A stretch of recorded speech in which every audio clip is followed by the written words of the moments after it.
Choose life. Choose a job. Choose a career. Choose a family. Choose a fucking big television. Choose washing machines, cars, compact disc players, and electrical cinemas. Choose a podcast. Choose the Untitled Film Podcast. Hello and welcome to another special episode of the Untitled Film Podcast. As always, I'm your host Mike, and it is my pleasure to introduce my co-host this week. I'm exceptionally excited, I should say, because we've got yet another guest with us this week, and it's someone that I've not spoken to in well over a decade. Co-host, as always, is Lee. Yeah, are we doing all right, Mike? Absolutely fantastic, mate. Yeah, and making his first guest appearance, I'm hoping it's not going to be his last on the podcast, is Chris Manning. Welcome to the podcast. Evening, lads. We won't make any promises about repeat appearances yet, shall we? Just see how this goes first. I've got you pinned down for, considering the film that we're talking about this week, I've got you pinned down for the next two at least. So that's absolutely fine by me. And I'll be honest with you, I'm almost literally just using this as an excuse to catch up with two mates I've not spoken to for donkey's years. So yeah. I'm very happy to be here. Thanks for the invite. Nice one. Been looking forward to this, mate, because like I say, it's at least like, oh Christ, I left the cinema 2003, 2004, something like that, and we've kind of briefly spoke on Facebook. I remember having you on Facebook a few years back, and then we lost touch somehow. But it was one of them. Even though I had you as like down as a friend on Facebook, we never kind of like crossed each other's paths. We might. No, it's never the same, is it? It's never the same. And I think I left working at the pictures. Well, when I left university, because it was my summer job for 3 years. So probably 2004 was the last time I saw both of you. I know we had certainly had some good laughs along the way working there. Yeah, for those people who are new to the podcast, or those who aren't. They already know that me and Lee used to work at Warner Village Cinemas in Pilsworth, but Chris also was one of the esteemed members of staff at the Warner Village when it was, you know, I'd say it was in its heyday around about that time when we were all working there, because it was, even though the cinema was kind of like out of the way, it was a busy cinema, or it could be, you know, given it was the only one in the area for years, Mike. Yeah. Absolutely the only one in the area for donkey's years. I remember when it first opened as I was a kid. It was the only place you could go for miles and miles and miles that perhaps didn't involve a trip to, say, Blackburn or somewhere similar. Yeah. When you went there as a kid, Chris, what films did you watch as a kid that I can remember? Oh, Christ, I can't. I remember the first one I ever saw at a cinema, but I know it wasn't at Warner's. Yeah. I went to see He-Man, Masters of the Universe with my granddad. Wow. Nice.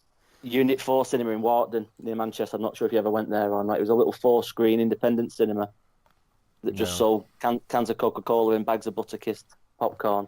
But my memories of going to Pilsworth generally as a kid were watching, I don't know, Stargate, Titanic, things like that, when you're sort of in your early teens and you start going to pictures on your own with a fiver in your pocket. Back in the day when £5 could get you into the cinema and some sweets and a drink. These days it probably won't even get you into the pictures. No, 100%. Well, no, working there was an absolute joy, and the colleagues were a big part of it.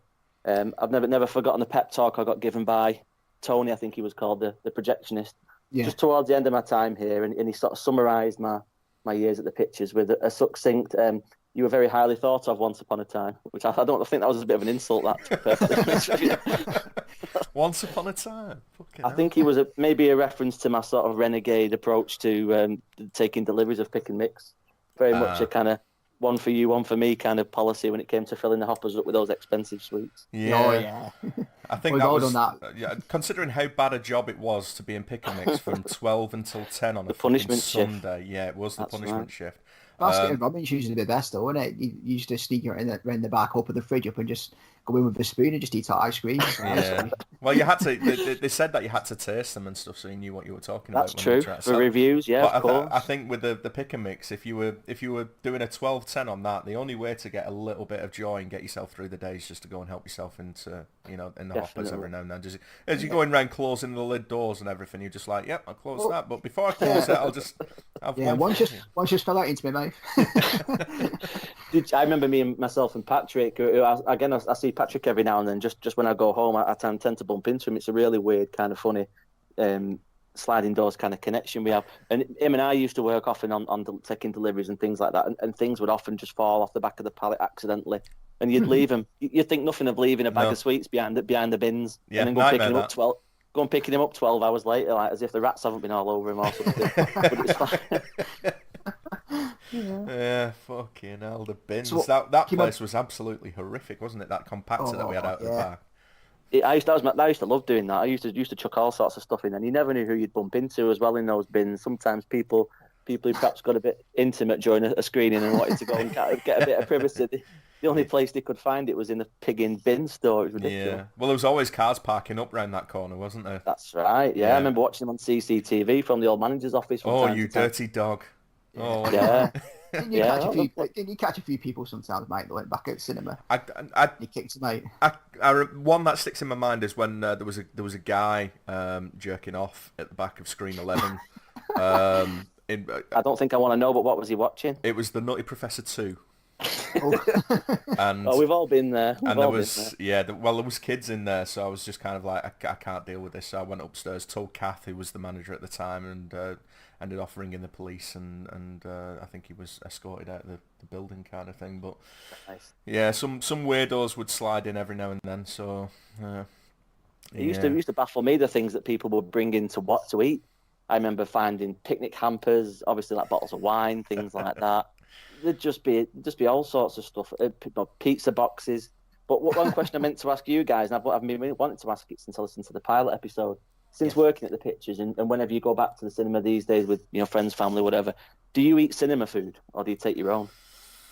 Because I've never eaten cinema food since working there and seeing what dirty bastards handle it all the time. If I can get away with it, then no, I won't. 9 times out of 10, I'll take something like in a packet. I'll take I'm quite into at the moment that honey barbecue beef jerky that you can get. Oh, nice. So I'll just take a packet of that, and I'll get a bottle of water or a can of Monster or something like that, and I'll be quite happy. But if I'm going to like a midnight showing and the shops are already shut, then usually I'll kind of limit myself to just a drink or something, because I know where the hot dogs have been. I know where they've been. Exactly.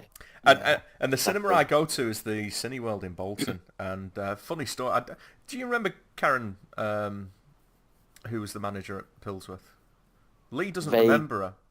Vaguely, because I remember Calvin, I remember Mel, and I remember Kath, and then there was and Sarah, and then it was called Rizwan or something like that. I can't remember her name. Rizwan, yeah. And then it was obviously the new breed after that. So no, the name rings a bell, but I guess maybe it came up in conversation. Yeah, I only mentioned because like I know Lee can't remember Karen because he thinks like it was different times, but I'm sure she was there when Lee was there. But I only mention it because when I first started going to the Cineworld in Bolton, she was the manager there. I don't know if she's still there now, but she was the manager there. Because I know that like Kath and Mel, they transferred over to... Yeah, I've seen Mel at Horwich. At Bolton. Yeah, well, they opened the Newbury one, so...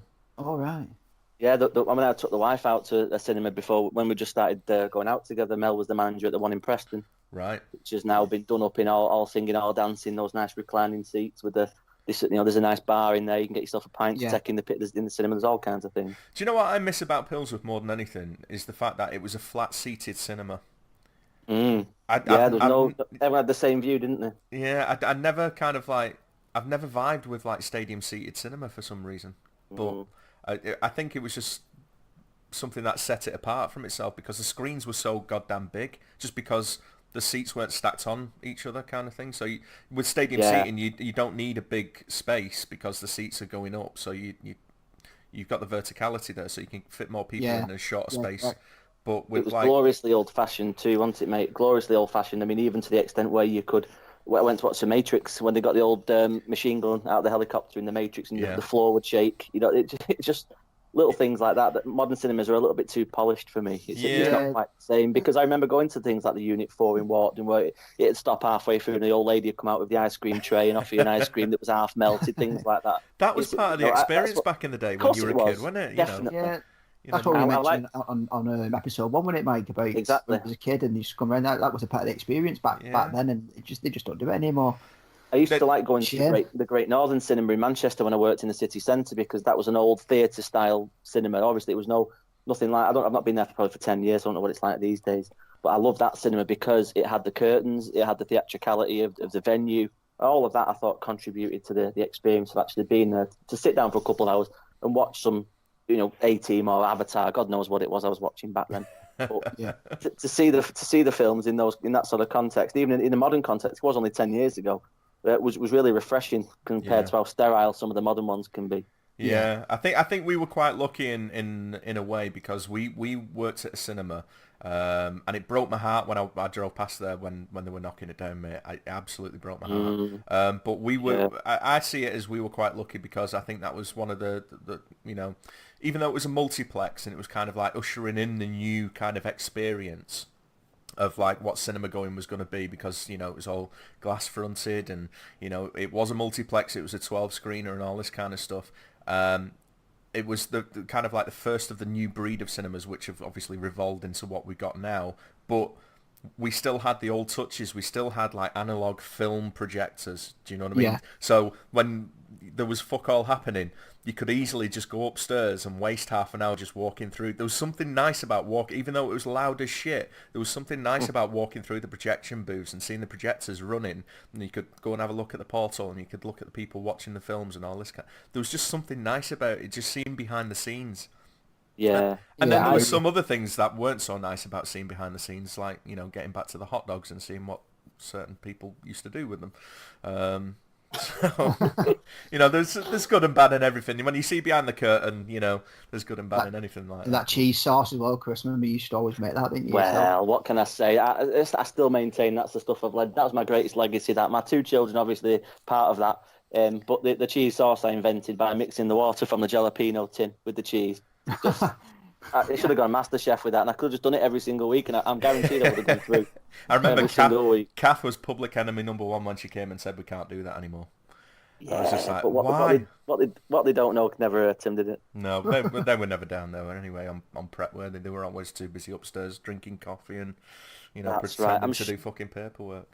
I'm sure if they ever found out what really went on half the time down there, then they would have had a fit. But it was all part of the fun, wasn't it? Just that being, was it, yeah. Because we were teenagers, early 20s for the most part, and it was your first kind of adult job, and it was for me compared to like paper round or working in JD Sports, that kind of thing. Well, Lee said it a couple of weeks ago. Like the staff actually ran that place. You know what I mean? Of course it was us that was running it. You could take the management out, and that place would still run every single day.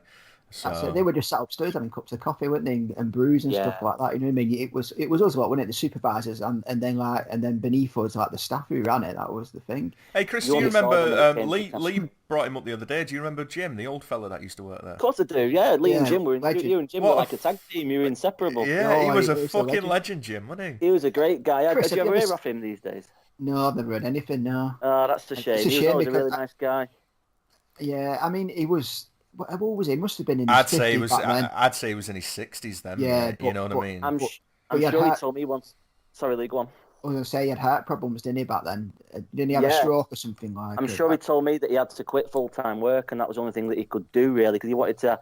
He wasn't exactly. He was like semi-retired almost, and he just did it for something to do because he was bored. Yeah. But I tell you what, he grafted more than half of the kids that were in there. He was awesome. That guy. Well, yeah, and he got made supervisor, didn't he, at the same time I did as well, because he was a good grafter. He was, yeah. No, I do remember him extremely well.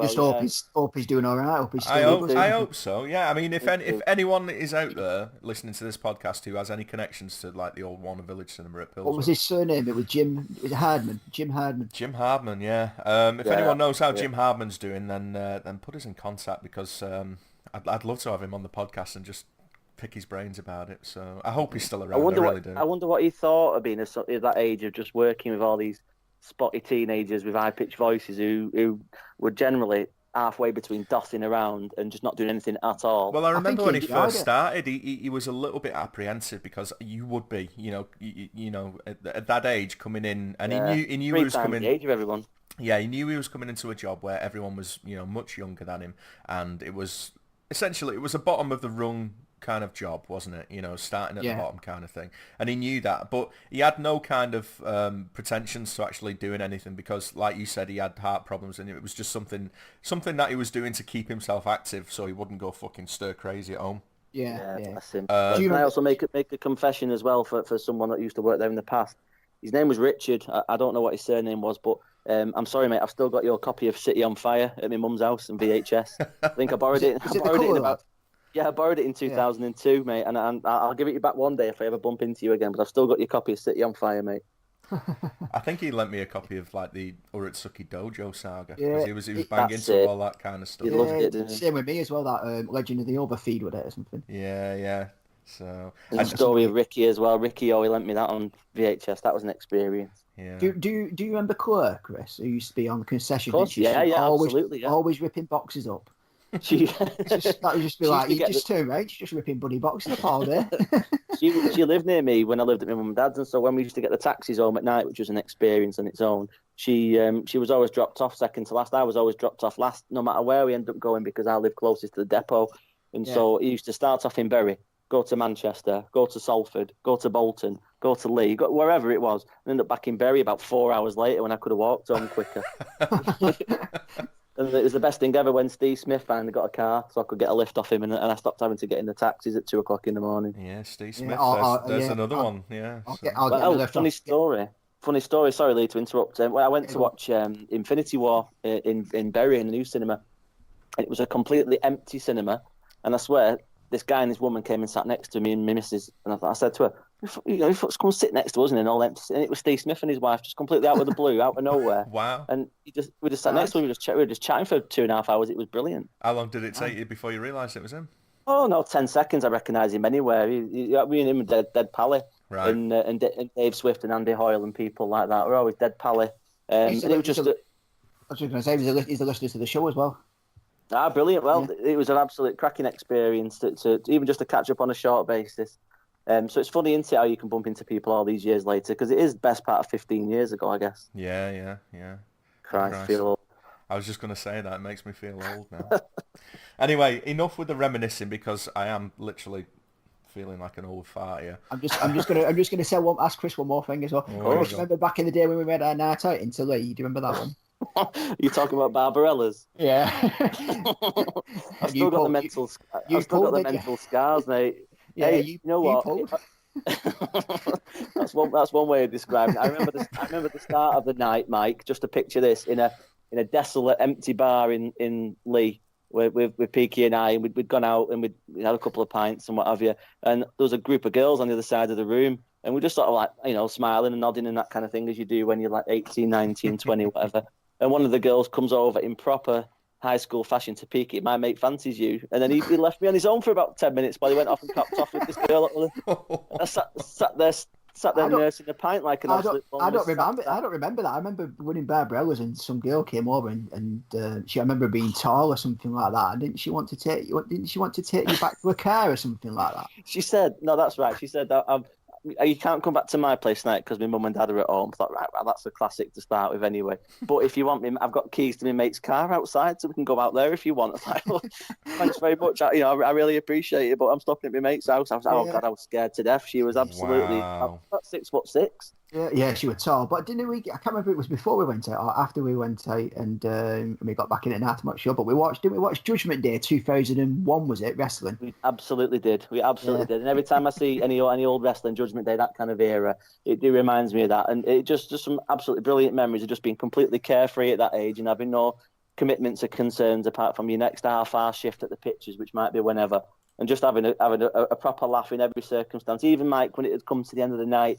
And mopping up or washing up or whatever it was, everyone was used to make it into a proper good experience when it could have been miserable as anything. That. Yeah, that was the only way to get through it, because that was the worst part of the job, wasn't it? Just like cleaning everything down. Definitely. Especially when it had been a busy night. I mean, I don't know if you remember, but the busiest films I ever worked through that I can recall, aside from like, Harry Potter or anything like that, I think this was busier just from my point of view because, it's the only one I remember with a 4-way fucking interlock. It was Hannibal. That was horrendously busy. I think that was just before I started that. And that was I'm sure that was in the days where we had to go and clean the screens ourselves at the end of the night, because towards the middle of my tenure there, they changed it so it's kind of like the last screening we didn't clean. They would get cleaners in the morning and they would do it kind of thing. But when Hannibal was on, we would have to go in and sweep up everything at the end of the night, and it was fucking horrifically busy. So I bet them wheelie bins got filled up quick, didn't they? I remember someone threw up in one of the wheelie bins at the brain eating scene. Oh. This woman ran out and kind of she staggered out and she fell over and kind of like hurt her rib because there were molded armrests on our seats. Yeah, they were. So she was trying to get out because she was going to hurl, and she kind of staggered and fell and hurt her rib, and then she came out and we had the bins because we were ready to go in and clean it up, and we had the bins just kind of like in the doorways. Remember, we used to leave them there. And bless her. Yeah. And she just came and she fucking straight into the bins because she couldn't handle the brain eating scene. It was great. So I don't remember anything being mad like that particularly, but I do remember there were evenings, Saturday nights generally speaking, where the shift would just fly by because you never even had time to look at your clock. Yeah. And there weren't any specific films that stand out. Obviously, there were major sort of tentpole releases like Two Towers, Spider-Man back in the early days when I first started, and progressively where Jason Bourne Identity, that kind of thing would come out. It would always peak with a big summer release. And then I think it was Frank. Do you remember Frank, the Italian guy? I can't remember what his surname was. He was mad. Botticelli or something like that. That's right. Yeah. He was. Remember, he was absolutely mad into Terminator.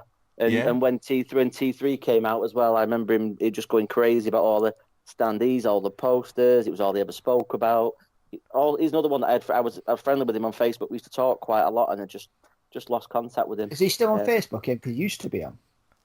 He was definitely, but I went off it for a bit, and then when I came back on, I could never add everybody that I always wanted to add. But he was always a good guy too. Because when you came off, before you came off Facebook, you had your old profile, didn't you, a few years ago, Chris? And I remember you had cinema pictures on there, didn't you? Because I remember Christian was on there, and I've still got those pictures somewhere. I had the world's naffest little spy cam thing that I sent off for in a catalogue. It was about 20 quid for about three different payments of 20 quid in my nan's catalogue for a spy digital camera, and it was the worst thing in the world. But somehow I took some pictures of of Asif and all kinds of people like that with the money, and it's just great to look at every now and then. I'll dig them out and I'll email them to you guys if I can find them. And brilliant, mate. That'd be is great. Mike on it? I remember fucking through them years ago. I remember he Mike may well be. I've not looked at them for a few years. I'll have to have a check and see. But have you guys seen? I know we can't stop talking about these pictures now. But have you guys seen the pictures online of the sort of urban explorers that went in there just before they got knocked down? That was I always like looking at them every now and then just to remind myself of what things were like. Sorry, Chris, I missed that. What was that? Before the cinema broke down, before the cinema was knocked down. Yeah, you know these urban explorers that go in like disused theme parks. Like is that when it was like foggy? It dead misty, wasn't it? And they broke into the cinema and took all the pictures around it, which as an old as a visit to the cinema probably means nothing, but as an old employee seeing some of the behind the scenes things like the locker rooms and the canteen and stuff like that, the old manager's office. There was a couple of different kind of batches of pictures, and the ones that Lee's like mentioning there with like the fog in the foyer. Those are kind of like, weirdly kind of like beautiful in a way, because they're actually well composed. But then there was a couple of other batches which were done on kind of like subsequent expeditions in there where it's just showing the absolute destruction of the place, because people have obviously got in there, they've slashed the seats and they've slashed the screens because the screens were still up, which I was surprised at, and they've ripped out all of the kind of wiring out of the walls and stuff like that, and it's just an absolute shame. But the first kind of couple of batches of pictures in there, that was like an eye opener, because like holy shit, I used to get changed in that changing room, Definitely.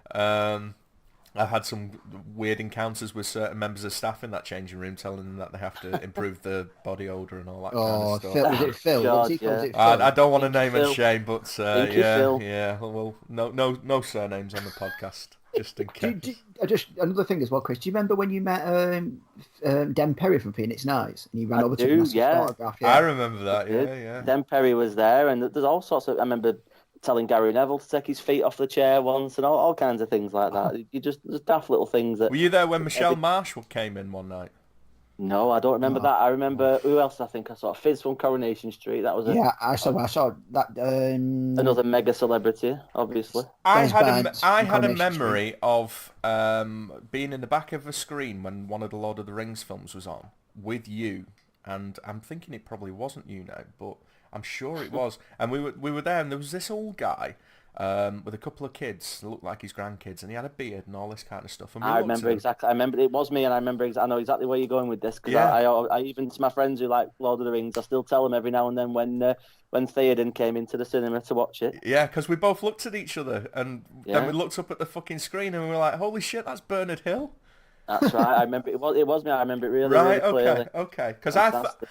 the memory I had of that was on the re-release of Fellowship of the Ring, which they did at Easter time, because they had All the right. trailer for the Two Towers on it, where you saw Theoden. But it must have been, I must be kind of like remembering it wrong. It must have been when he came in and watched the Two Towers with like his grandkids or whatever they were. I think so. Yeah, I think so. Yeah. But yeah, but blimey, he only lives in Rochdale. I think he still does now. He's only only a local guy. Yeah, because the first thing I remember him from, he was he played Yozza Hughes in Boys from the Black Stuff. He did. Oh yeah, he did, didn't he? Yeah. So, and then obviously, he's gone on to other things, and then it was just so surreal when we were just like sat at the back of the screen, just waiting for everyone to kind of filter out, and like he was there, and it's like, hang on a minute, we all just kind of like peeked around the corner, because wasn't it one of the smaller screens, like 6 or 7 or something like that? The dead unassuming guy. I mean, Yeah. I don't think we confronted him. Well, not confronted. I don't think we sort of like let on or anything like that. But No. Well, he had his kids with him, so I Yeah, think it was yeah. probably improper, because, I mean, you always hear stories about celebrities saying,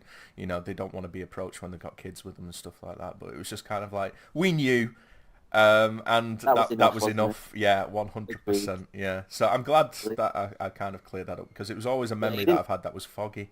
So. You didn't dream it, mate. I promise you didn't dream it. You can sleep tonight, Mike. Yeah, well, if I was dreaming about you, Chris, then I'd need to go and see someone, because it's... Yeah, no offence, mate, but I'd rather my dreams be a little bit more feminine. So... Well, I was going to say, you'd rather it be about Bernard Hill. He's about 60-odd-year-old, mate. Well, as long as it's not about his kids, because obviously that Leaving Neverland documentary was on the other day. Oof. My mate, we were at Arcade Club yesterday, and my mate was like, do not tag me in this picture, because we took a picture in front of the Moonwalker arcade machine. He was like, do not tag me in this picture on Instagram. Well, that's what we were thinking. It was busy all day as well. There was always someone on the fucking the Moonwalker thing, and it was like, ooh, obviously they've not seen that documentary, but... Do you go in there yourself, Chris, sometimes? I've only ever been once. I mean, I went at Christmas with a couple of mates, just as a bit of a catch-up, because obviously everyone lives all over the place these days, and Christmas is generally the only time that we're all back in Bury. And so we often either go for a few pints somewhere or go out for something to eat. But this time, because Arcade Club had opened and I'd seen you guys reviewing it so passionately, we thought we'd go there, and I had an absolutely brilliant day. I was just disappointed I couldn't go to the Chopper do there a few weeks ago, but I guess next time there's one on. A couple of my mates from home are now joining the group, and they're active and they're posting and what have you, and they like it just as much as I do. So we'll be making a trip there next time, most definitely. There's a couple of simple places opened up near me in Preston, not quite the same, but near enough, which I guess are inspired by it. One being a bar called Barcadium, where you go in and you buy yourself a pint. It's £5 or £6. It's a little bit overpriced, but each drink you buy entitles you to an hour's free play on. There's probably about a dozen or so machines in there, like Turtles, Airwolf, that sort of thing. So I guess the influence is spreading, and it's only a good thing for old timers who don't really like playing modern games quite so much. Yeah, well, I think they're actually expanding and opening a place up in Leeds as well. So I've seen the adverts. Yeah, they're obviously doing well if they're going to be expanding. So yeah, absolutely. And it just goes to show that there's still love for that kind of stuff. Definitely. Yeah, that's it. Yeah, and when I first time I went to Arcade Club, probably same as you, Mike, they only had the one floor, and then they've opened up the second floor, and they've got there's a third floor in there, but I'm not sure whether or not they're keeping that open to the public or they're just using it for like storage. I'm not sure yet. Well, we wandered in there by accident yesterday, mate, and it's what they're doing? It's just an empty floor at the moment. So so they've got a sign up saying demolition in progress. I think they're probably trying to get it safe before they can. Yeah. Because I mean, the weight of like all the arcades machines in there, obviously they'd need everything to be legit before they can start. Reinforce it all and that. Yeah. But just going back to the cinema as well, Chris, because you seem to be bumping into like ex-cinema staff a lot more so than me and Mike. Have you ever bumped into Kelvin or anything? No, I don't even know if I'd recognise him, to be honest, these days. I know he was there for the majority, but him and I never really had that much to do with one another apart from carrying out the odd bollocking here and there. No, it's a shame because even the likes of Andy, who used to be really, really pally with, just lost contact with. I suppose there's only yourselves, but I guess who I speak to on a regular basis, and that's either in relation to movies, to gaming, to Chopper, whatever. So yeah, I need to make more of an effort to do that because life's too short not to, isn't it? Yeah, that's it. Yeah, well, never know. Someone might hear this podcast and get in touch with you that way. So fingers crossed. But yep, absolutely. I embrace that. It's always good to catch up with people. You spent a lot of time on other, didn't we? You know, these shifts were lengthy, and oftentimes you'd end up talking to people perhaps you wouldn't really have spoken to in any other walk of life, and you get thrown together through work, and it ends up giving you some great friendships and even fleeting ones over the space of a couple of months. You know, while I was back on my summer holidays, for example. You know, well, that was the weird thing because it was kind of like 5 days a week. There was people like you who would come and go, and you know, like me and Mike were permanent. Yeah, we were there all the time, and it made a difference. Like when you got on with someone who was just kind of like a part timer coming back doing the kind of like working around the student commitments and stuff like that. If you got on with them, it was nice to see them again. It was like seeing an old friend. And you did kind of we kind of bonded into kind of like a weird little dysfunctional family in there because everyone was so distinct in their personalities and so different. You know, we had people from all walks of life working. Like I say, we had Jim, who was like a 60-odd-year-old fella. We had a couple of dozy girls. We had a couple of pretty girls. We had a couple of dozy lads, and then we had a couple of nerds who were into the anime and all this kind of. There was absolutely, if you're going for diversity, we ticked every box. If you want to put it that way. So it's funny because I used to speak to Angela quite a lot, and her and I guess were from different sides of things in terms of urban into her goth music and all that kind of thing. Just used to get on really, really well. I always used to look forward to working with her, for example. Just a nice person to talk to, and you never know what that person would say that would make you laugh or would be interesting. And the thing is, these conversations would lead anywhere. Yeah, I always found with Andrew, she was a grafter. You put her on concessions or box office. I mean, she was a worker, even when she went on ushering as well. And that was another good thing as well. If you was on ushering, you'd have like your ushering team there, but the ushering team could change from day to day because like one day you could be working with me and Mike, Chris, and then next day you could be working with two different people. You know what I mean, like that's Jim and Lee Holstead or something like that. So it's changing. I would have somebody to talk to, different, and it's like what Mike said then about when you used to go back to uni and stuff, and then. And we'd be there permanent, and then when you come back, there was no Facebook back there or anything like that, and you'd come back and it was like, right, let's have a nice catch up then, Yeah, I used to absolutely look forward to it, and there was never any sort of question of it not happening because I remember each time it'd be a couple of weeks before I was due to finish uni, and it was a case of ringing up, right, when can I come back? Never like, can I come back? It was always like, when can you start? That kind of thing. Yeah. It was just like I think Matt just said that was a nice way of summing it up in that it was a family of sort of disparate people all brought together for this sort of random purpose that I guess at the end of the day, you work at a cinema because A, you need money, B, you might need to work, or C, it's because ultimately the love of the film and the cinema's there. And I think for me, I used to go there on my days off and, you'd have your comp tickets, which was just ridiculous. and 6 or 7 comp tickets per month. Forget that. I think every time I had a day off, I was pretty much there. Yeah. A, because I wanted to watch something on the big screen, or B, you never knew you'd bump into and have a good crack for a couple of hours. Yeah, I mean, we were supposed to use them comp tickets, but whenever you came in on your day off, you just got waved in anyway. It was just you never used them. Yeah, the comp tickets would only go to like friends and family because you knew they wouldn't. Unless you were there to walk them in. It was one of them. Comp tickets were an absolute waste of time. It was just a sheet of A4 paper with a square box on there and like. I remember. Yeah. Oh my word. I think I never used mine once, and I think it was for Scooby Doo when it first came out. Well, they weren't worth the paper they were printed on. Well, I wouldn't have paid for Scooby Doo, but well, that's it. Yeah. Yeah, just as well. I'd have paid to watch Linda Cardellini, but that's another podcast for another day for that. Okay. Well, next time you have you on as a guest, then you can pick one of the Scooby Doo films then. Why not? Why not? Look forward. Okay, let's move things on then. So what we normally do is have a bit of a chat around what we've watched recently. It's been a couple of weeks since me and Lee have recorded our last podcast, so we'll just go through that. I mean, we might as well start with you, Chris. Have you watched anything that you want to bring up in the last couple of weeks? Yeah. funnily enough, I generally tend to watch films, I guess, when kids go to bed at night. So I kind of watch an hour or something here and an hour or something there. And tonight, after about a week of watching in 15-minute stints, I finished watching Thief, the James Caan, Michael Mann film from ways ago. Never seen it. Indulging. Right, well, you can certainly see it's one of Michael Mann's earliest ones. I believe it's based on a true story written by a cat burglar under a pen name, and it's about him doing the kind of fabled sort of one last score before he retires, that kind of thing. Yeah.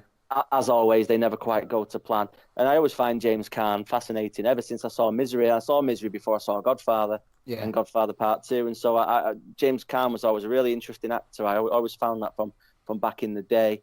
One of my sort of earlier memories was my mum working in a video shop in Bury. I'd often go with her when she was on shift and at weekends or after school and what have you, and just pick random films to watch. And being like 10 or 11, you pick the ones that are 18. And so I watched Misery, and Misery absolutely blew my mind. And I've loved James Caan ever since. But off the back of the podcasts that you guys do, I do a fair bit of travelling for work, and so I do get the chance to listen to a lot of podcasts. And I watched Demolition Man a couple of weeks ago after listening to you guys talking about it, and it just reminded me of how much I enjoyed the sheer daftness of that film. And I really think these days movies have disappeared far too far up their own arses in terms of being so self-important and serious. Yeah. Oftentimes things that I most enjoy are things that gave me happiness when I was young, and that's stupid films. It's like Treasure of the Four Crowns that I'm always bang on about that film because it's got such a place in my heart, and I don't think it's necessarily the film itself, and Demolition Man falls into that category too. It's the context. I mean, Demolition Man, for example, my dad bought that for me through getting tokens at the petrol station. Wow. The old way they used to do that with VHSs, we had that and we had Speed. Both on VHS because my dad used to get his petrol from there. Treasure of the Four Crowns is one that me and my granddad used to watch every single week. When I'd go around to my granddad's for a couple of hours, we'd go to the same video shop in Farnworth in Bolton, and we'd rent the same video out and we'd watch it. We'd have a good laugh. We'd have a bar of Aero milk chocolate each, and he'd smoke about 700 cigarettes whilst we were watching this film. And it just brings back happy memories to me. And Demolition Man's an absolute perfect example of that. The film itself, it's got its little quirks and it's funny, and it's got the daft bits with the three seashells. It's got Sandra Bullock, never better than in that. None of this Bird Box rubbish. But those are probably the two films that I've watched most recently that have left most an impact on me. And I'm grateful for you guys reminding me about Demolition Man because I hadn't seen it in probably 10 years before that. And I've watched it again since. Just as it makes me feel happy, and that's what I kind of take from films. So Thief was my serious one because Michael Mann's obviously the Manhunter, which I really like, and Heat, which I guess everybody likes. But every time I get a chance to watch something, I'll try and gravitate towards something that will give me a short, sharp burst of happiness. Yeah.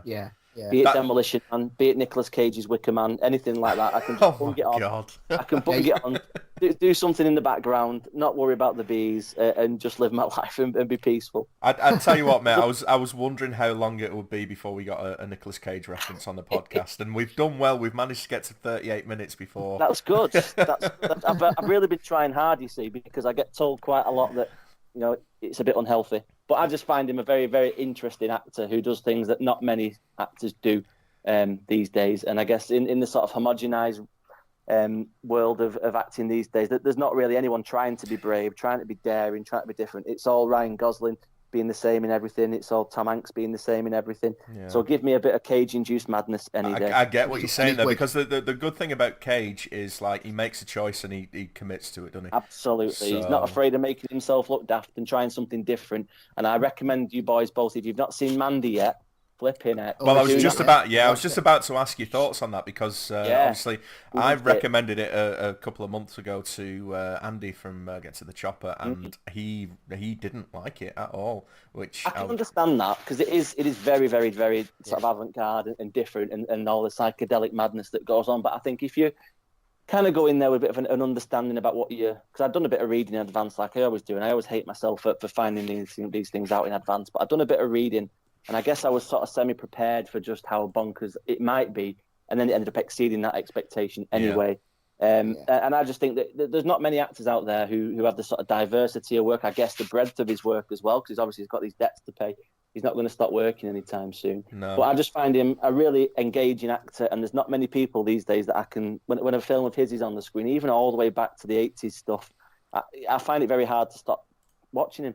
Yeah, well, like I say, he makes a choice with his role, and he fully commits to it. And when it works, it works. And I thought it worked really well in Mandy. And Bad Lieutenant as well. That's one of the most underrated films of the last 10 years. Correct.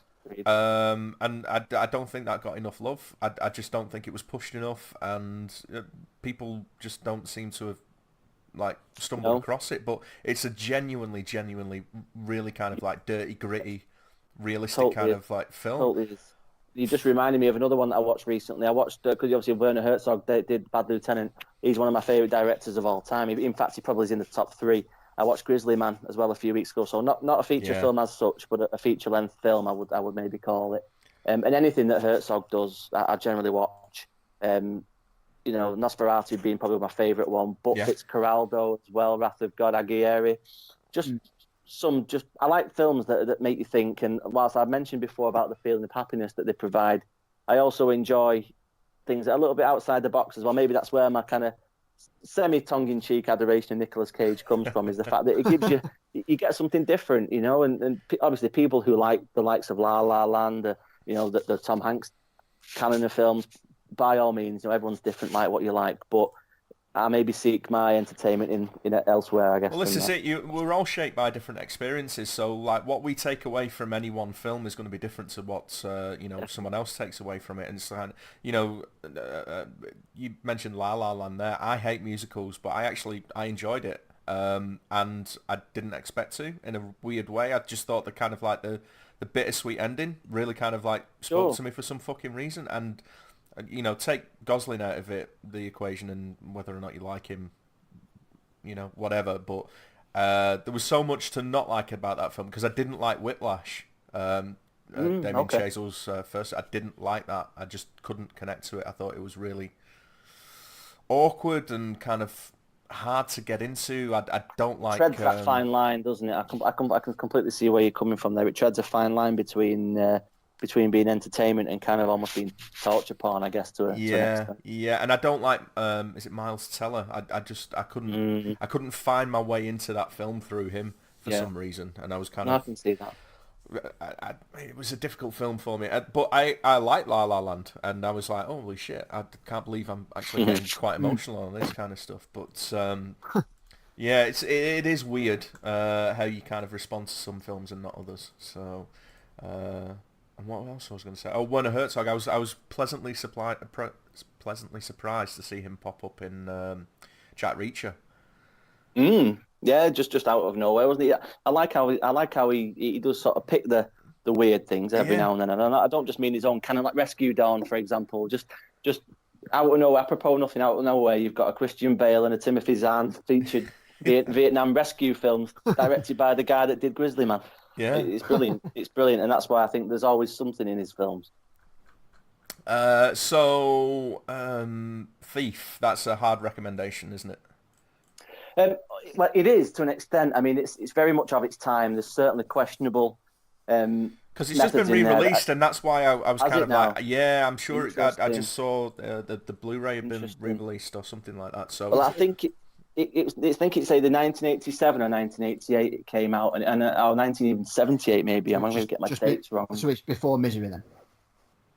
Yeah, and it's very much of its time, I guess. Obviously, it is because of the storyline it takes place. It's a true story, but I believe there's certain liberties that Michael Mann takes in there. Part of which, I guess, is the treatment of the female lead, which in this day and age, this generation, is borderline on mental and physical abuse. That James Caan, of course, but with it being a film from that era, she takes it with good grace, giggles, and then gives him a peck on the cheek. So there's certain things that don't stand up to modern context, but certainly the violence does. And those of you that like that kind of ending.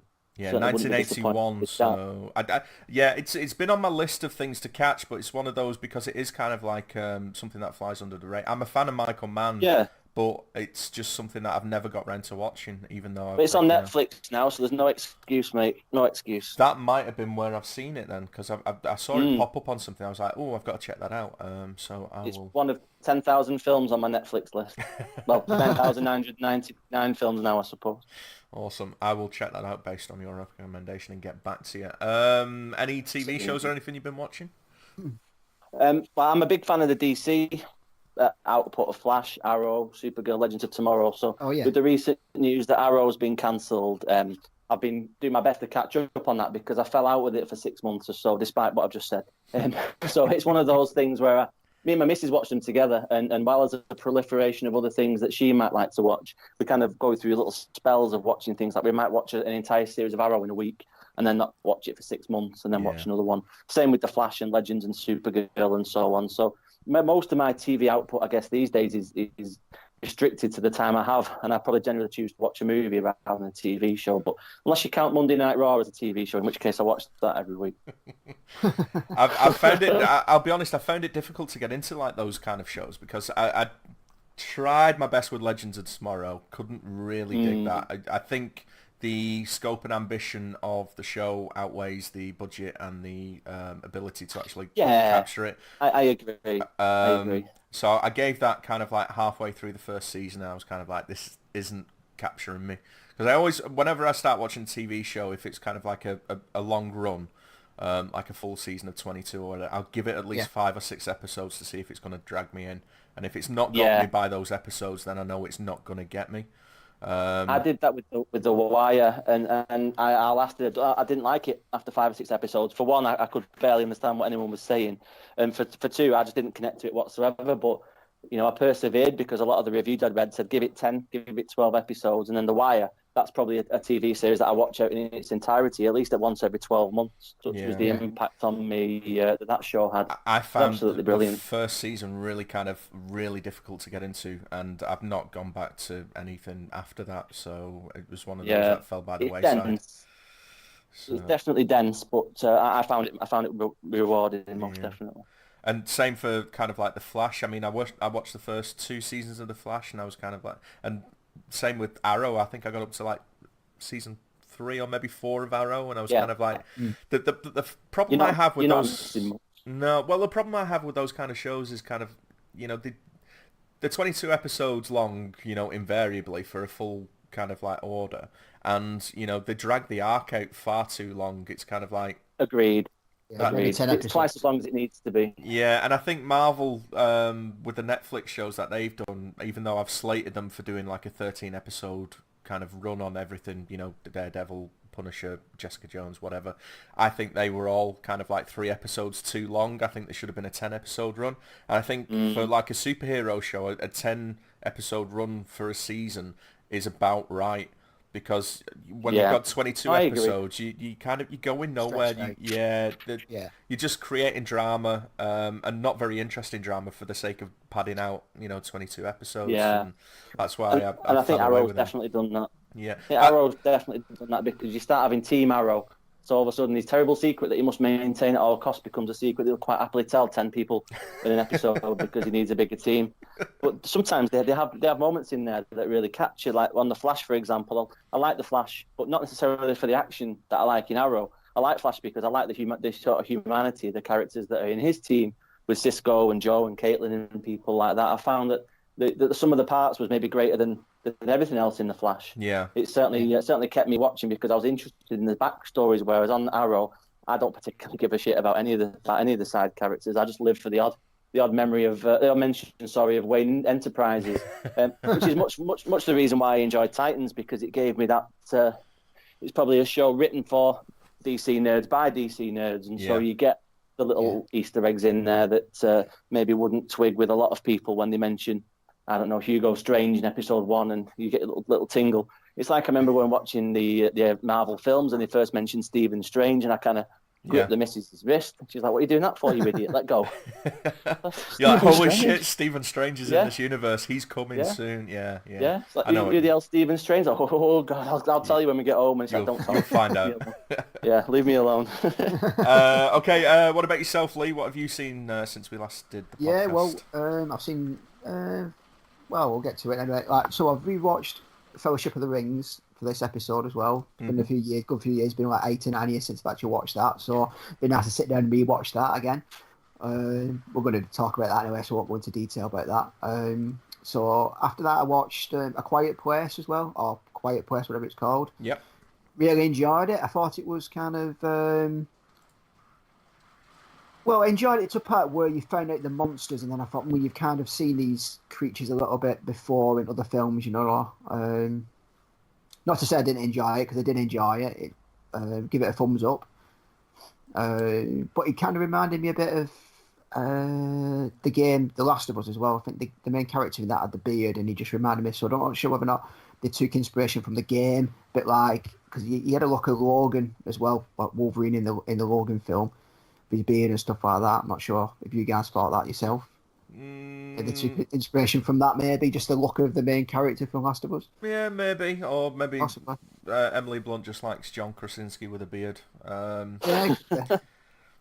Because they are husband and wife, which I didn't know until after I watched that film. But I'm not into kind of like celeb gossip or anything. I didn't even know that till now. So cheers, well, man. there you go. Well, I think I found that first out when I watched the one that she was in with Matt Damon, the Adjustment Bureau, and she's been one of my favourite female actresses for probably ever since then. And so it always galls me that she goes.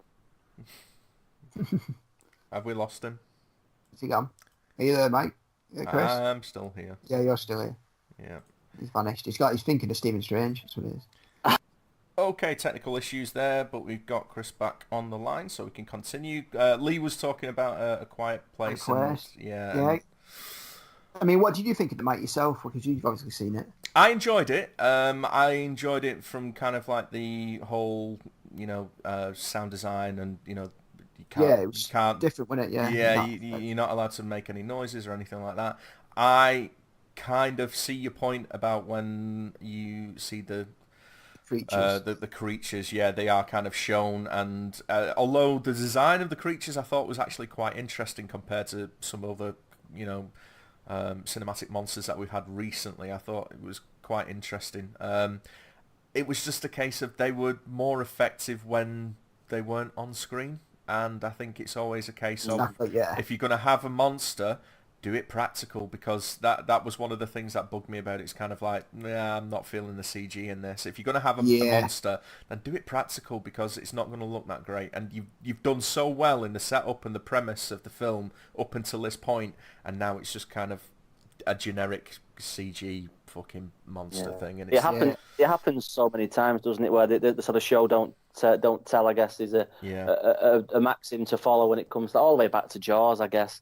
You kind of keep the reveal of your big bad secret for as long as you possibly can, because otherwise, where's the mystique? You start to imagine the weaknesses or the foibles of the character, and it can make such a difference. Even as far as things like Shyamalan, I guess, with what's it called? Signs, circles. Can't remember what it's called now. Signs. Signs.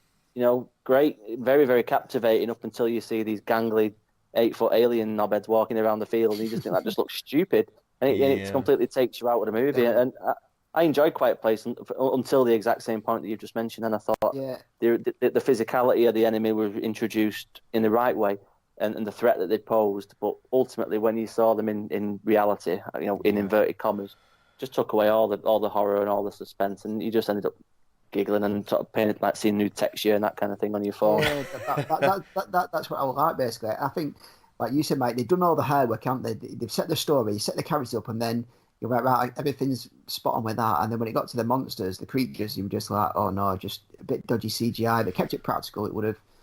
Yeah, I mean, my issue with the CGI was it wasn't just the fact that they were showing it. They were showing it full body, and then it started jumping and leaping around. And it's kind of like, if you're going to show stuff like that, just show a snippet and cut away quick. Yeah. Hide some of it in shadow, just so you kind of... If you compare it to, say, the old Alien, the first Alien film, you rarely see the alien in that, do you? Because it's in the shadows. You see its mouth and its tongue when it's going to kill you. Yeah. But when you fast forward years later, and you Alien Covenant and you see the alien out there in the daylight and stuff and around, it just takes that. It just doesn't have the same effect on you. It doesn't seem quite. I mean, you didn't need to see them jumping up onto like the top of the Jeep or the corn silos and stuff. You know they're agile because you've already established that by people just getting swiped out of like when they're in the woods. Just people getting swiped by a blur on the screen kind of thing. You know they're fast, they're agile, you know they're dangerous. So if you're going to show them, don't show them in kind of like big, full kind of body jumping around and all this kind of shit. Just show a close-up of like the jaws or a claw or something like that and hide a lot of it, because your mind's already done the work up until this point, and then once you see it, you Yeah, I mean, there's nothing more terrifying than what you can imagine. I think as well. You know, your own mind will play tricks on you. yeah, Your own mind will build things up in your cells to be more frightening than perhaps they actually are. yeah, And to have that feeling disavowed by what you know is a CGI animal or yeah. monster, whatever, And that's is the problem with the disappointing. CGI. Takes you That's out why I of would it. have preferred it to be kind of like a practical effect because, you've as good as the CGI is, it's CGI and it's not really there. So you know that those people are running away from something that's not there. And as good as you are as a filmmaker or a director, that is a hurdle that is so difficult to overcome. Yeah. That not a lot of people are actually able to do that, and No. it's a shame because it's a good film, but it just makes that kind of error there. But as a first, because I think it's John Krasinski's first shot at directing, isn't it? So It is. It certainly is. Yeah. as a debut film, I think he could have done far worse. I think it's actually a good solid effort, and I'd still recommend it to people, but that was just something that kind of took me out of the film a little bit. Yeah. As a modern horror film, yeah, I think it's one of the better ones, and I guess it's maybe more of a thriller, I guess, than a horror film. Yeah, you're But probably right. it's a difficult genre, I think, for someone to come into fresh because everything does feel like it's just Texas Chainsaw Massacre 26 or Halloween 59 or whatever they're up to now. There's not a great deal of originality. Even some of the horror films that I've enjoyed most in recent years have been completely derivative. Like Happy Death Day, for example, I really enjoyed that just out of nowhere. But of course, it's just a horror version of Groundhog Day. It's a good film, and I've just missed Happy Death Day 2 at the cinema. I wanted to see it, but it went straight to kind of like 2 showings a day or something like that, which is a shame.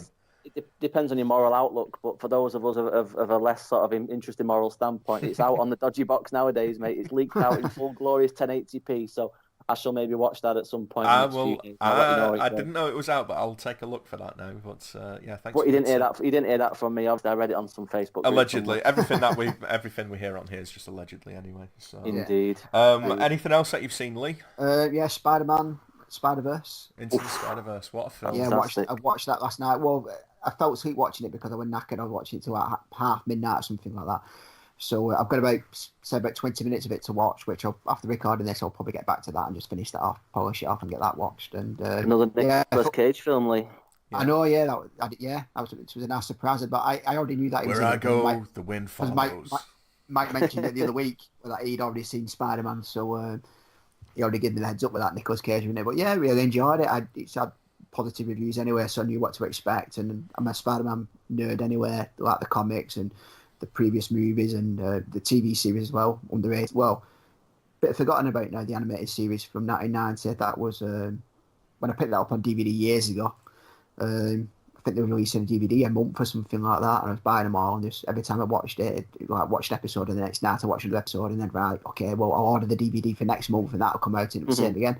So I really enjoyed that series. So I've always had a fondness for Spider-Man. But Spider-Verse, really good. Definitely. From what I've seen anywhere now, it's definitely 2 thumbs up. It's a very rare film that my 8-year-old very rarely watches films with me because her attention span is kind of stuck in the middle of the iPad or Roblox or whatever she's playing at the minute. But we watched Spider-Verse together, whereas she was in the corner playing a little game, but within 10 minutes she'd put a game down and she came and sat next to me, watched Spider-Verse together. That hasn't happened for a good while, and I enjoyed it for all the, like Lee said, for all the sort of nerdy bits in there as a Spider-Man fan for many years. Yeah. And there's so many as well. There's so many Easter eggs in there, Definitely. And just things in there for the fans. When the little things when they're scrolling through the phone contacts, you see like certain names in there, Brian Michael Bendis, and John Romita's in there, and all that kind of stuff. Yeah. And then I had a little giggle at the start, even just when Spider-Man came out of the building and started doing that stupid dance from Spider-Man 3. Just little things like that. Yeah. Just made, this is made by people who not afraid to take the piss out of themselves, which I think oftentimes can lead to a good film. What blows my mind about that is that it's obviously it's a Sony Animations picture, but Sony have obviously been responsible for some of the best and some of the absolute worst things cinematically when we're talking about Spider-Man. Yes, I am looking at you, Amazing Spider-Man 1 and 2. Yes, I am looking at you, Spider-Man 3. But the fact that they acknowledge the bad bits of Spider-Man 3 and make it canon in this universe is amazing. Yeah. Because it's kind of like, yeah, we fucked up with that, but we're going to have fun with it now and look back and, you know, the whole dancing emo Spider-Man shit. And it's just a nice tribute to the character in a way. Right, yeah. Agreed. It's stuff you won't get, for example, in a new Batman film, them taking the piss out of the Leto Joker, would you, for example? No. There'd be none of that. No, well, to be fair, if the choice between ignoring the Leto Joker or taking the piss out, just fucking ignore it and move on. Yeah. Just wipe it from memory. Completely. Yeah, I love that film. I would probably say it's probably my favourite film of last year, Into the Spider-Verse, because I can't watch that film when Miles is actually getting to the scene where he becomes, you know, Spider-Man in his universe. I cannot watch that without tearing up and just fucking crying. It's just an absolutely pitch perfect scene of someone embracing their destiny. You know, the music works. You know, the Danger soundtrack that works with the actual score of the film. The animation is fantastic, and then you know, you've got all of the callbacks from the voiceovers and all this kind of stuff, and some breathtaking animation. Just the shot. And got Stan Lee in the mix as well, which brought me out watching that scene. Yeah. It handled really nicely too, I thought that. Yeah. Anything else? TV shows or anything, Lee? TV shows, just Walking Dead, really. I know you're not into it, Mike, but I remember back in the day, Chris used to be into it because you used to say too much. You put it on your Facebook and you're saying too much, not enough walking and too much talking or something. It was, too much walking, not enough dead. I think it was the series where we spent about a dozen episodes in that little girl in the barn. In that fucking barn, and I just thought, I'm done with this. So I've watched the odd episode. I think I watched the Negan episode just because it was everywhere in popular culture at the time, but I've not watched that for a long time. Yeah, I tapped out on season 2 of that myself. So. Yeah, see, I was same as you guys. Season 2 was dragging on, and I thought, I don't think I can stick this out, because when they're looking for that girl and she turned up in that barn and she was already a zombie, it kind of like, they could have just tied that up in one episode, but no, they stretched it out for nearly a full season. He's like, no. Flipping, yeah, Jesus. And then I think season 3, I've only ever watched this season's once, so just thinking back to it now. I think season 3 was like picked up, and then 4 and 5 were all right. And then I think when Negan, the season leading up to when Negan came into it was really good. I think I was like, yeah, this is going somewhere now. This, and then when Negan came into it, that season was good when he featured it full season. But the season after that, it was like, what, you know what I mean? You built this character up here. He's supposed to be kick-ass, and he didn't really do much. He was a bit of a soft ass. Now we're on season. Is it season 9? Now we're on. This season it started really good, and it's continued, and it's probably the best seasons, one of the best seasons so far. As well, yeah. Especially a couple of episodes ago when the Whisperers came into it, and spoilers, they were basically a group of people that. They walk around and they kill the zombies, and they caught themselves in the skin, so they move like the zombies, but they're actual real people underneath there. So they're in the zombie the herd in the mix there, so you can't tell them apart. And it was just and the characters as well. They were like they were kind of like, we're being chased by the herd, but these zombies are different. They can talk, they can communicating with each other. And one of the trailers for the next episode, it showed Eugene hiding in this barn, and then you could hear the zombies walking around outside, and they just said something like, where is he? Where did he go? And you thought, shit, you know what I mean?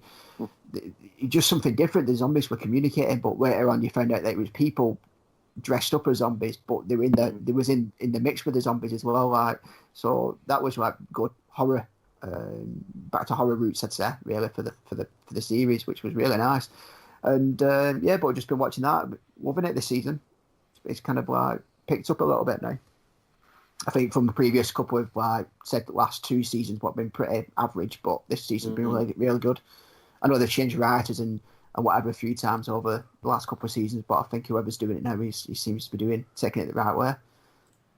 Good stuff. Right, I'll just rattle through a couple of things that I've seen, because we've still not even got onto Fellowship yet. So I watched the Lego Movie Part 2. Oh, nice. Any good, Mike? It's missing something from the original. and I wasn't sure what it was missing. I think Batman. No, he plays Is he in it? a massive prominent part in it. I think it was just missing a little bit of the heart, which that's what surprised me about the first film. It was fun, and it just had a good heart about it. It wasn't trying to come across with any big message or anything. It was just like, be nice to each other and have fun. There you go. And this one just kind of, it was all right. It was all right, but it was sequelitis for me. It didn't connect with me at all. I was just kind of like, okay, fair enough. It's difficult, isn't it, when they come out of nowhere though? Sometimes these films, and I guess I don't know without checking whether a sequel was ever in their plans when they first released the original one, because I felt exactly the same about the first one. It hit me like a ton of bricks. I thought it was absolutely brilliant, a real breath of fresh air. Yeah. And I guess it's difficult to capture lightning in a bottle twice, isn't it? It just goes to show just how difficult it is to have an actual successful follow up to an original feature. Yeah. I think what it was missing is like the oversight of Lord and Miller, who obviously did the first one there and had a massive part to play in Into the Spider-Verse.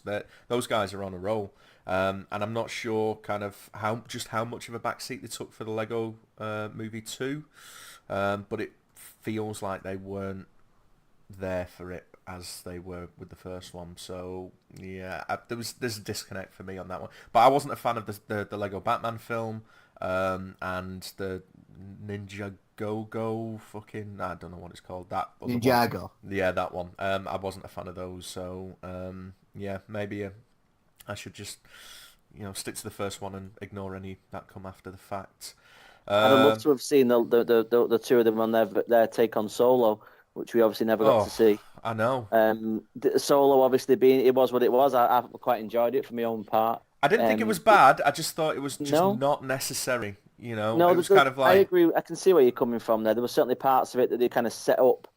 I guess we've never really having any intention of finishing them off, which I guess was a bit of a dick tease of them. But yeah, the seriousness that Ron Howard brings, I can do without that. And I guess a bit of levity in there might have felt a bit more true to the character rather than the kind of the forced fun, I guess. Yeah, because I was one of those who's kind of like, Harrison Ford is Han Solo, and it doesn't matter who you put in there, it's not going to be Harrison Ford. And I actually didn't mind, what was his name? Angelo? No, that's not him. No, that's Baby Driver, yeah. That's the one. Yeah, him who played Han Solo. I didn't mind him. Harrison Ford. I didn't think he was actually trying to be Harrison Ford, which helped. He was just playing that character, and he trying to just be himself playing that character. Is it Alden Ehrenreich. Yeah. Ehrenreich, that's it. Yeah. And I liked Woody Harrelson being in there, and Tandy Newton being in there. Donald Glover. It was a decent cast, but it just you should have made the fucking Obi-Wan movie instead. It was also the fifth most expensive film ever made, lads, as well. Give over. But only by, obviously, the websites that aggregate these things and take a good old guess. Yeah. But yeah, it's always been a good pub quiz fact that, yeah, it's in the fifth most expensive film ever made. Wow. It didn't look like the fifth most Nope. expensive film ever made.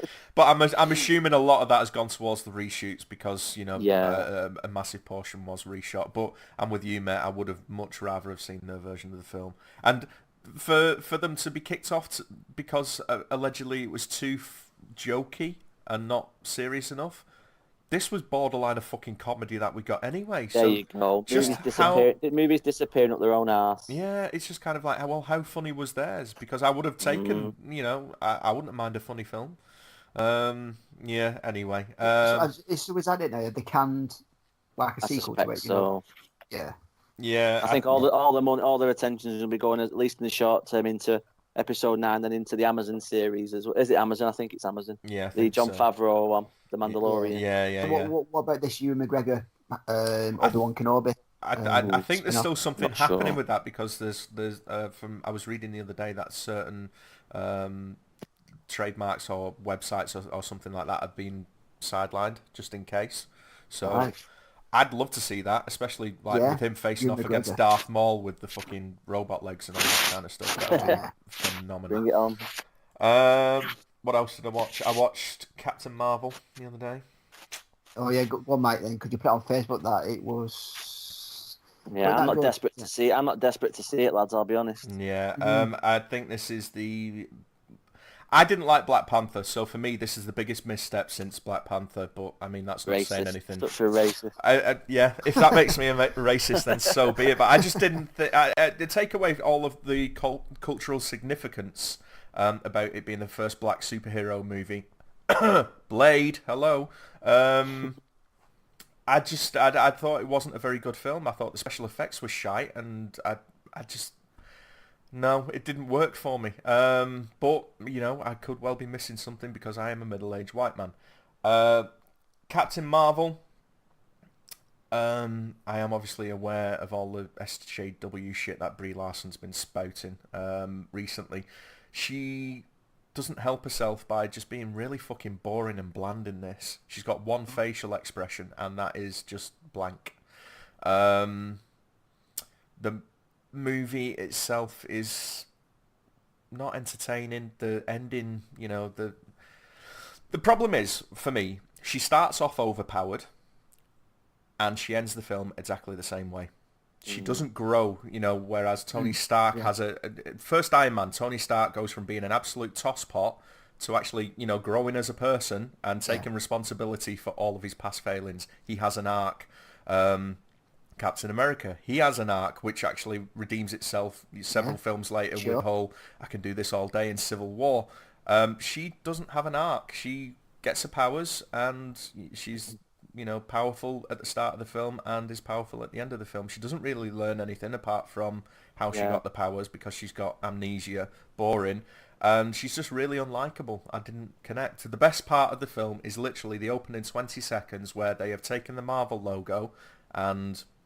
Spoilers, instead of it opening with all of the, you know, Marvel characters, it opens with Stan Lee, you know, all of his cameos. Nice. So instead of having Captain America, Iron Man and Thor flash up, and it was absolutely phenomenal, mate. It made me weep because I thought that is a genuinely nice touch. And then it just says, thank you, Stan. Did it show the him talking as well, like, or was it just... He does have a cameo in the film, and again, you know, mild spoilers here for anyone who doesn't want to know, stop listening. But Stan Lee's cameo actually references Mallrats, so Mallrats is now officially part of the MCU, because he's reading the script for Mallrats and practicing his lines, which was really nice. I thought that was cool, because I'm a fan of Mallrats. I'm a fan of Kevin Smith, for better or worse. It's interesting what you said there about the lack of character development. It's why I've never really sat too well with any Superman film. I don't really understand what the stakes are because he's going to win. And I know in most films the hero always wins, but I always find it stands out, especially more in Superman films. Yeah. I just find him incredibly boring because you know, you can be whoever you can. You can be Doomsday, you can be a bit Abomination, whatever you want to call it. But ultimately, the sun's going to come out and Superman's going to kick your ass. So where's the fun in that? Well, he did die in Batman v Superman. He tried his hardest to, didn't he? But he can't. Even when he dies, he's still the hardest dead guy in the world. I know. I get what you're saying about Superman, but Man of Steel. I thought the reason Man of Steel worked for me is because they went for the more, realistic aspects about how would you, as a person, deal with these revelations that you regard, and you know, where do you fit in the world, kind of thing. If you have all of these powers, how do you choose about saving this person on one side of the world and not saving that person? And you can't be everywhere at, you know, the same time. So I get what you're saying. It is a difficult conceit because the thing that makes a good Superman film or a good Superman story is not the enemy that you put him against. It's the kind of moral predicament that you put Superman into. Of course. And it's why I always enjoyed reading Red Son. It was always one of my favourite books. Great book. I've not really read that many Superman books, so that's I was more of a Batman guy. But I think that the concept of Red Son, how things might have been different had his spaceship landed not in Kansas except in Moscow instead. I think it would have been maybe one day we might get a decent either animated version or live action. I'd love an animated version of that. Breath. Yeah, I'd love an animated version of that. Have you read All Star Superman? No, I haven't. I really don't tend to delve that deep into Superman because of the reasons I said before. I get you, but I think if any book distills the character of Superman, it is Grant Morrison's take on in All-Star Superman. So if you get chance, if you got a tablet or an iPad, Right. find it because it is Noted. available. Yeah. Was And it an animated feature-length film? Is that? no, no, All-Star Superman's I don't think they've made an animated adaptation of it yet, but I would imagine they will be. Actually, I think they might have. I will Google it. The DC animated output's one of the better things they've done, I think, in the last 10 years. I think that's really improved. Even, they've got obviously things like World's Finest and a few other bits and pieces in there. Even the most recent, the one where they had with, what was it called? Was it Arkham Asylum? I think it was. Well, one of the similar ones where they had the Batman having sex with Batgirl. I think it was that one. I'm losing my mind a little bit now. But they tend to push the envelope a little bit further, I think, with the animated side of things, and it does make a difference. Yeah, I think those are made for the fans as opposed to made for a general audience. They're not trying to please like a wider audience. They're just making it for the fans, and that way they can focus on the story and get in what they need to. There is a DC animated version of All-Star Superman. So 2011, okay. But I would recommend reading the book because obviously things are always lost in translation with those anyway. With Captain Marvel, Mike, any juicy end credit scenes or anything? If you're going in there to see how it links up with Infinity War, then you're going to be sorely disappointed because it essentially is just the same as what you got at the end of Infinity War. So yeah, it's not a great film. It's very middling. She's not great in it. I think Marvel realised that she's not very likeable or charismatic as a lead, and that's why they've made essentially a buddy cop film with Sam Jackson, because Sam Jackson is good. Although they've made some kind of questionable decisions with his character as to how he loses his eye, which I called bullshit. I audibly went, fuck off in the screen when it happened.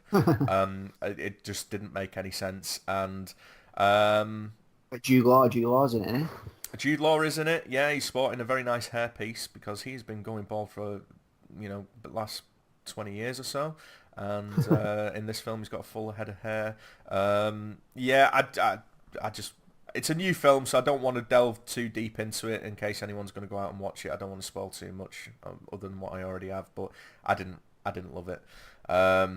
Roll on. I'll wait for that one. To leak out. I think. I'll go chasing it. Yeah, like I say, when the opening 20 seconds with the Stan Lee kind of tribute is the best part about the film, you've got an issue there. What else have I watched? Afterlife. I don't know if there's any Ricky Gervais fans who listen to the podcast, but love him, I hate him. I like him. I like the stuff that he does. I love Derek. Derek made me cry more than anything in the last 10 years, I'd say. It made me an absolute blubbering wreck. And Afterlife is pretty much the same kind of thing.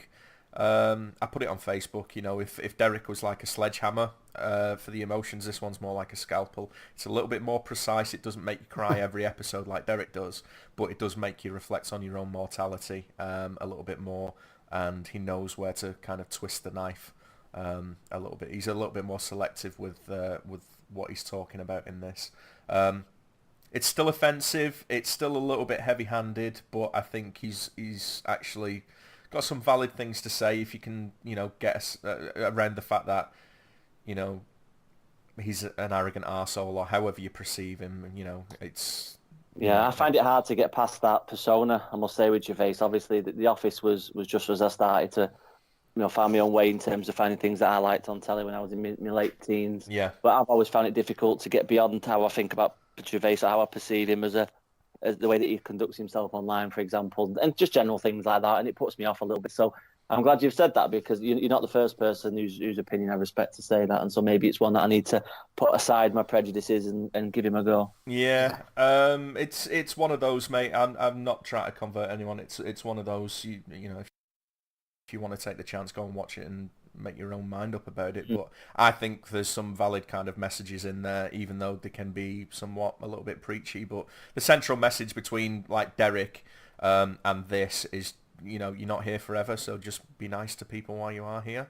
And coming from a misanthrope like me, that that says a lot, really. So that's all I've watched. So let's move things along, because we are fucking absolutely waffling. Hour and 20 minutes. I'm at the point where they've just got off the mountain and they're walking through the snow. I've got the film on in the background, and we haven't even spoken about this film. So What film? we are here to talk about The Lord of the Rings, Fellowship of the Ring, from 2001, directed by Peter Jackson, who also directed Lee's favourite film, The Frighteners. That's it. I also went back to that after listening to your guys' pod too. So again, Lee, thank you for bringing that back into my life. I hadn't seen that for a long, long, long time, and I enjoyed The it. Frighteners. Yeah, Yeah, I enjoyed it just as much. Yeah, underrated film. So have you been back and revisited and watched that since you listened to the podcast? Yeah, literally the day after, I listened to the podcast, and I did the same with Demolition Man. Literally the day after, chuck kids in bed at like 4:30, whatever. Like, oh, come on, I've got stuff to do. Watch the films, and it was a lovely little memory lane. It's like what you said before, Chris, about you like watching films at night because you're limited. You're pretty much like me, and you're limited. Yeah. How much time you've got to watch a film, and you want to watch something what's fun and you know what I mean, that you remember well and stuff like that. You got a lot of fondness, and I've been trying to cover films that you know what I mean, that have given me a bit of fun over the years, and I've probably got something out of it, like The Frighteners and Teen Wolf, Demolition Man. You know what I mean? Them kind of films there, because a lot of people do forget about them, and love them, hate them, I love them. You know what I mean? There's still like a lot of fondness in them films, and I just want people to go back and revisit them, especially after they listen to our episodes, like what you've done as well. And you've won the. Oh, it's been great for that. It's been great for that, and you can see that with someone like Jackson, I guess you can see the echoes in the future, I suppose, with the Wraiths, with the way that his body in the Frighteners was obviously inspired by or completely stolen from, whichever approach you want to take. Well, it's obviously like a design that he's fond of, because you know, you can tell he was cooking it up in his mind while he was making the Frighteners. You know, he obviously had this image in his head, and he just thought, that would absolutely fit as one of the ring wraiths in Fellowship. So, I mean, when was the early talks of Fellowship anyway? When did like Peter Jackson first, when like the studio first start thinking of like making the film? Was it back? Back in like 1995, could it? When for the Frighteners, it was like 1994. It was always thought of one of these ones that was completely unfilmable because of the depth and the breadth of the books that Tolkien wrote all those years ago. And to actually have it made was something that I certainly never thought would be the case. But there's always stories of him shopping the film around from as long ago as the mid to late 90s, trying to get the film made in various forms, be it in 1 4-hour-long film, 2 films, and eventually with New Line 3, because they were probably the last studio in Hollywood that they would even pitch it to, because everyone passed, because it was just deemed by so many people over so long to be completely unfilmable. Yeah, they were initially, they did like a 90-page treatment, and they were going to make it as 2 films, weren't they? And then I think that was with Miramax. And the Weinstein's involved. Yeah, they probably would have had Harvey sexually assaulting Gimli or something like that in one of the director's cut. Yeah, Harvey Weinstein bumming a dwarf. Didn't they do that an animated film though as well? Was that? That was back in the that was the 70s though, wasn't it? Because it was all rotoscope stuff and. That's 2 films rather than over 3, and it ends pretty much abruptly, I guess, when his funding ran out. But they're very interesting to watch because they provide a much more like jollier approach, I guess, in keeping with the times. And I could be wrong in thinking, but I'm pretty sure Ian Holm plays Bilbo in that version too. I thought it was John Hurt. Maybe I'm mistaken, but I think no. I tell you what, I'll tell a lie. Ian Holm plays Bilbo in one of the radio adaptations I've listened to. That's right. Right. Okay. But the Ralph Bakshi ones are very interesting. You still get them on DVD if anyone still buys DVDs these days. Every time I go in the odd DVD shop up in Preston where I live, CEX, where it's all the dodgy Nick stuff, they've always got a copy of the animated Ralph Bakshi Lord of the Rings on the shelf for £1. Yeah, I did have the animated DVDs for a spell, but then I was kind of like, these are gonna have to go. They weren't, because these had come out after the fact, and I was like, these are now the definitive movie versions of the Lord of the Rings. Even Jackson wasn't able to top himself with the Hobbits, but I suppose we'll touch on that a little bit later. Okay, so when were you first kind of like aware that the films were coming? How did you see them? Well, I'd read them. I read the books as in sort of my early teens, I guess now, sort of 12, 13 in the mid-90s.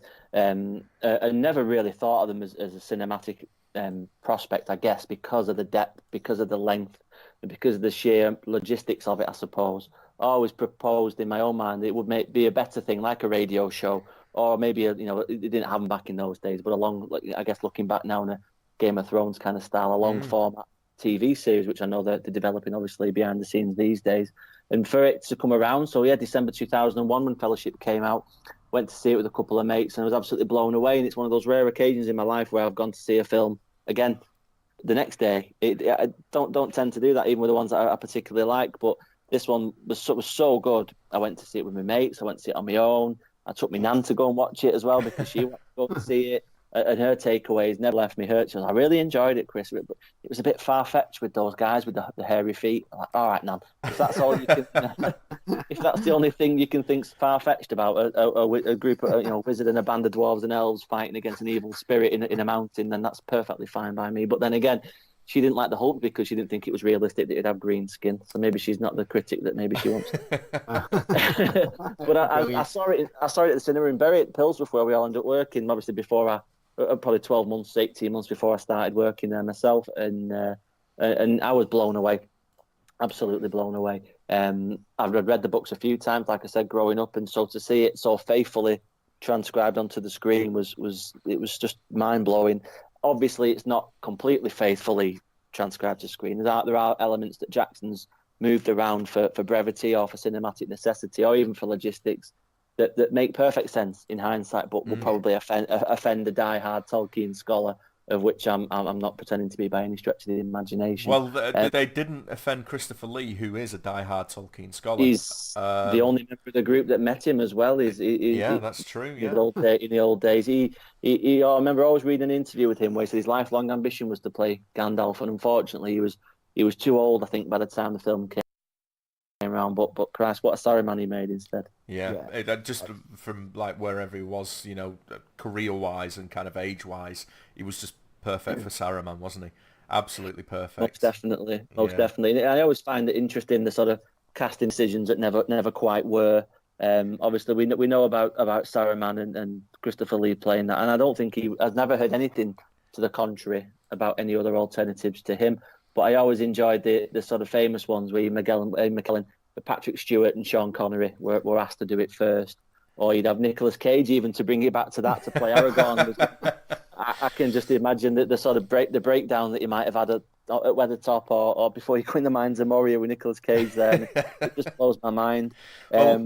Since you Diesel as well. Yeah, since you pulled us onto this topic about casting decisions, I think it's only right to mention that the guy who plays Aragorn, Viggo Mortensen, he was not the first choice to play Aragorn, nor was he the first person to play Aragorn in the film, because the film started with another actor already cast, and they decided a couple of weeks into shooting that they cast him too young, so they had to, cease production, find a new Aragorn, and then who played him first? Did they have? It was Stuart Townsend. Now, if you're wondering who that is, if you remember the Sounds like a footballer.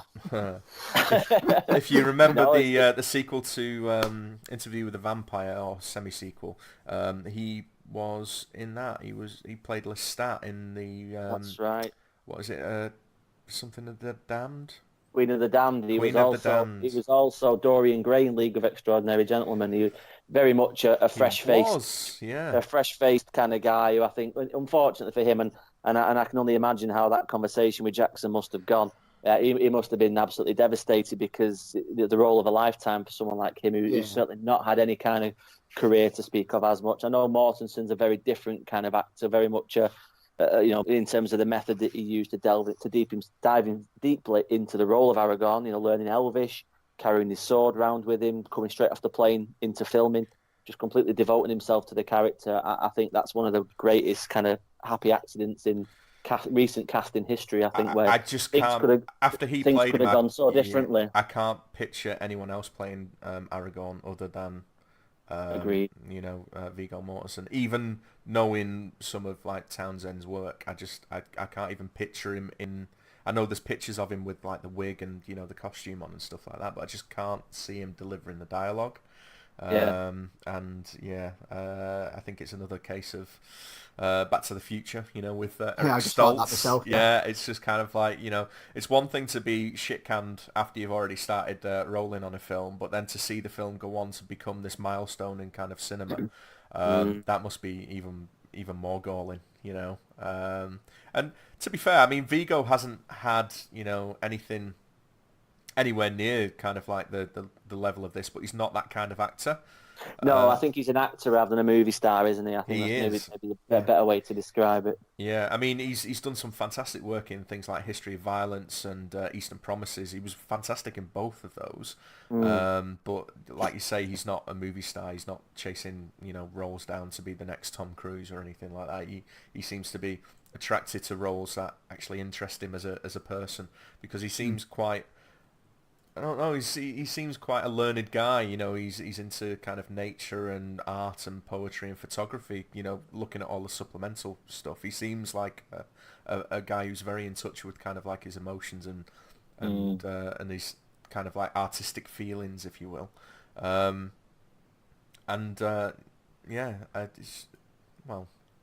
It's one of those. I just thought we'd go down that road since you were talking about the casting. It's dead interesting, isn't it? Yeah, no, it's fine. And again, it just come the sort of tangent that I know you guys enjoy from listening to your podcast. So I just thought I'd introduce myself as exactly part of that. But it's so interesting to think of how different things might have been. The extended editions. I can't really sit there and imagine Vin Diesel singing those songs in quite the same graceful manner as Vigo managed. And I'm just so grateful that took place, because even I think that sometimes a really good actor can elevate those around him, and let nobody ever suggest that Ian McKellen needs elevating as an actor or any others, but Dominic Monaghan, Orlando Bloom, for example, Elijah Wood, not necessarily, you may think of them as actors, but perhaps not the greatest of all time, but as a sort of collective, as a fellowship, I guess you might say. I thought the whole group were perfectly cast. There's not really anyone that I would have changed in that group. Yeah. It's interesting as well, because when you look at the size of the cast, to say that they only got one wrong, that's quite an achievement, really, isn't it? It could have been a lot different, though. It's only by the, I guess, Billy Connolly as well for Gimli was another one. Xena Warrior Princess for Galadriel, but she couldn't do it because she was preggers, so they went to Kate Blanchett. There's a few ones, and it's one of those other ones. David Bowie as Elrond. It could have been so much different. And I would have loved to see David Bowie as Elrond. That would have been different. Yeah, that would be good. It's only by sort of happy accident, I suppose, that these things come together. But maybe that's, I guess, how the magic happens. Yeah, 100%. I mean, just looking through the cast, like you say, it's not, or at least back then, it's not exactly. It's a massive cast, but there's no kind of standout stars there. No. Elijah Wood. I mean, he was probably best known for, well, was child star, wasn't he? Really, rather than anything else. Faculty, he didn't have a great body of work. Yeah, The Faculty was a couple of years before. I think that was like 97, 98, wasn't it? Yeah, I think you're right. I think he would have been best known for North. He was in North, wasn't he, when he was young? He was in North, yeah, and then Flipper, maybe. I just knew him as the kid from Back to the Future Part 2. The arcade kid. Yeah. But Jake Gyllenhaal was one as well who auditioned for the role. I found out while doing a bit of background reading for this pod. So that, I saw that as well. Yeah. Again, things could have been different in that respect. Yeah. Yeah. Hugo Weaving as well, weren't you? Yeah. From Obviously, I didn't really know much more than in the Matrix. I never heard of Andy Serkis for that at that point in my life either. Christopher Lee and Ian McKellen, I guess, were the two most famous ones, at least from my perspective. And Ian Holm as well, I suppose. I mean, Ian Holm is perfect as Bilbo, and I am absolutely gutted that the Hobbit films that came after with Martin Freeman, as much as I like Martin Freeman, I would have loved to seen Ian Holm, because they de-aged him at the start of this film when he finds the ring, and I thought that would have been perfect. Just have a Hobbit film as opposed to fucking 3. But just like have him as the Bilbo and tie it in that way, but sadly it just wasn't meant to be. Yeah, but you also had Sean Astin there as well, didn't you, from the Goonies? Yeah, of course. Everybody remembers him in there. Sean I Bean think as well. I've only seen Sean Astin, I think, in Lord of the Rings, Goonies, and then when he was in 24. I don't think I've seen him in anything else. Was he in 24? He was in Yeah, he was Stranger Things as well. Yeah, oh, that's right. Yeah, he plays the sort of stepdad, doesn't he? But yeah, he was Season 2, in 24 as a CTU counter-terrorism agent, which was a bit of an unusual bit of casting. I must have checked out by then. I think Kiefer Sutherland had as well by that point.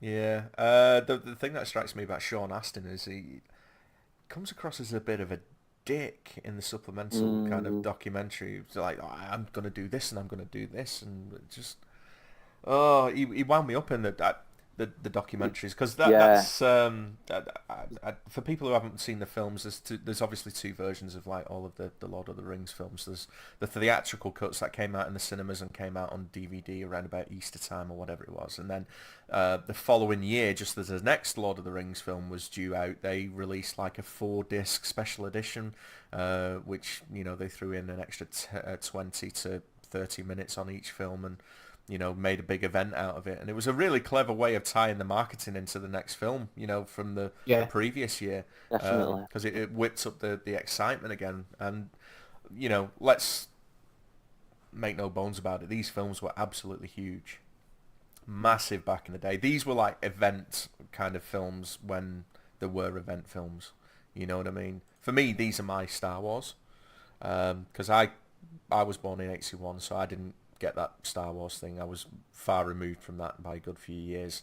But for me, these kind of had the effect that I can imagine people having in 1977. Definitely. Yeah, true. Yeah, definitely. You could set your watch by it each Christmas, couldn't you, as to when the next one came out? And I know for myself, it was the excitement was then followed by the fact that as soon as Christmas came, I would, off my grandma, I would get the extended DVD each year. For 3 years, it was like almost like a little mini tradition that we had going, and it was exactly that. It was a tentpole for our generation. And we'd never had anything like that. We'd never had films that were sequels to each other released a year apart. At least I certainly didn't have anything that I could remember doing like it in that way. I mean, there had been films kind of like filmed back to back before, but they were never released a year apart. As if they were already in the tin kind of thing. Obviously they weren't, because if you go back and watch the supplemental material, you would know that they were still finishing special effects like 2 weeks before they were due in the cinemas. They were cutting it that fine towards the end of it. But it was just an absolute juggernaut. And this came off the back of like Harry Potter. So I suppose Harry Potter was kind of like the first, film series to actually start releasing, installments on a yearly basis, because Harry Potter came out in the November of 2001, and then Lord of the Rings came out in the December of 2001. So it was just like literally a 1-2 punch.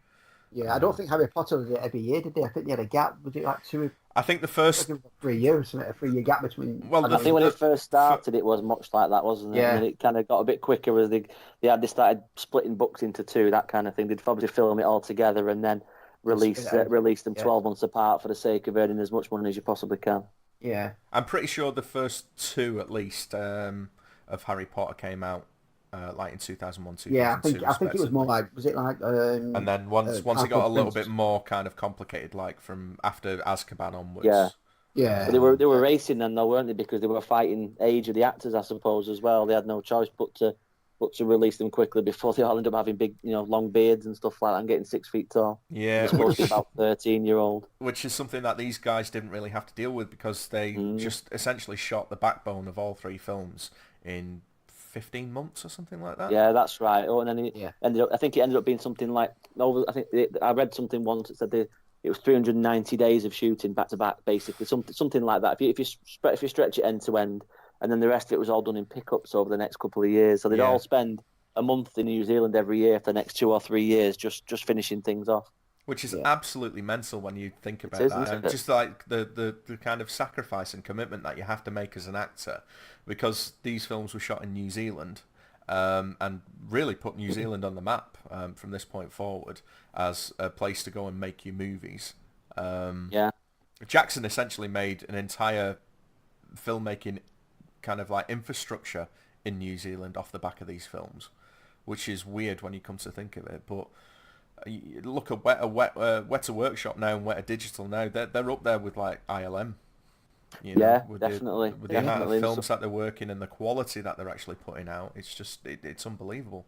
And all of that is off the back of like these humble beginnings here. I suppose a little bit further back, because the seeds for this trilogy of films was actually planted when he was making The Frighteners.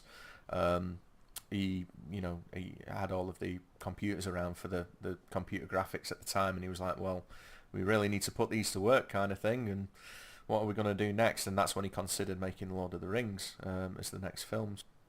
So there you go, Lee. We've got Michael J. Fox to thank for this. Yeah, it's Michael. It sounds like it's Michael J. Fox versus Nicolas Cage. To be honest, Michael J. Fox probably could have played Frodo, and they wouldn't have needed to use scale bubbles. It's probably about the right height.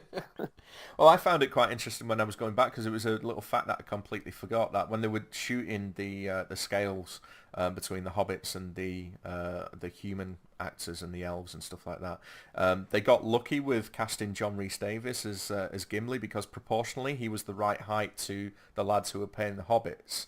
To actually stand in with them. Otherwise, they would have had to shoot 3 separate elements. They would have had to shoot the hobbits, the 4 lads as the hobbits. Then they would have had to shoot him separately as Gimli, and then they would have had to shoot the humans. But because they got lucky with like his height proportionally, they could just put him in there with the hobbits and film it twice, which made the effects less complicated.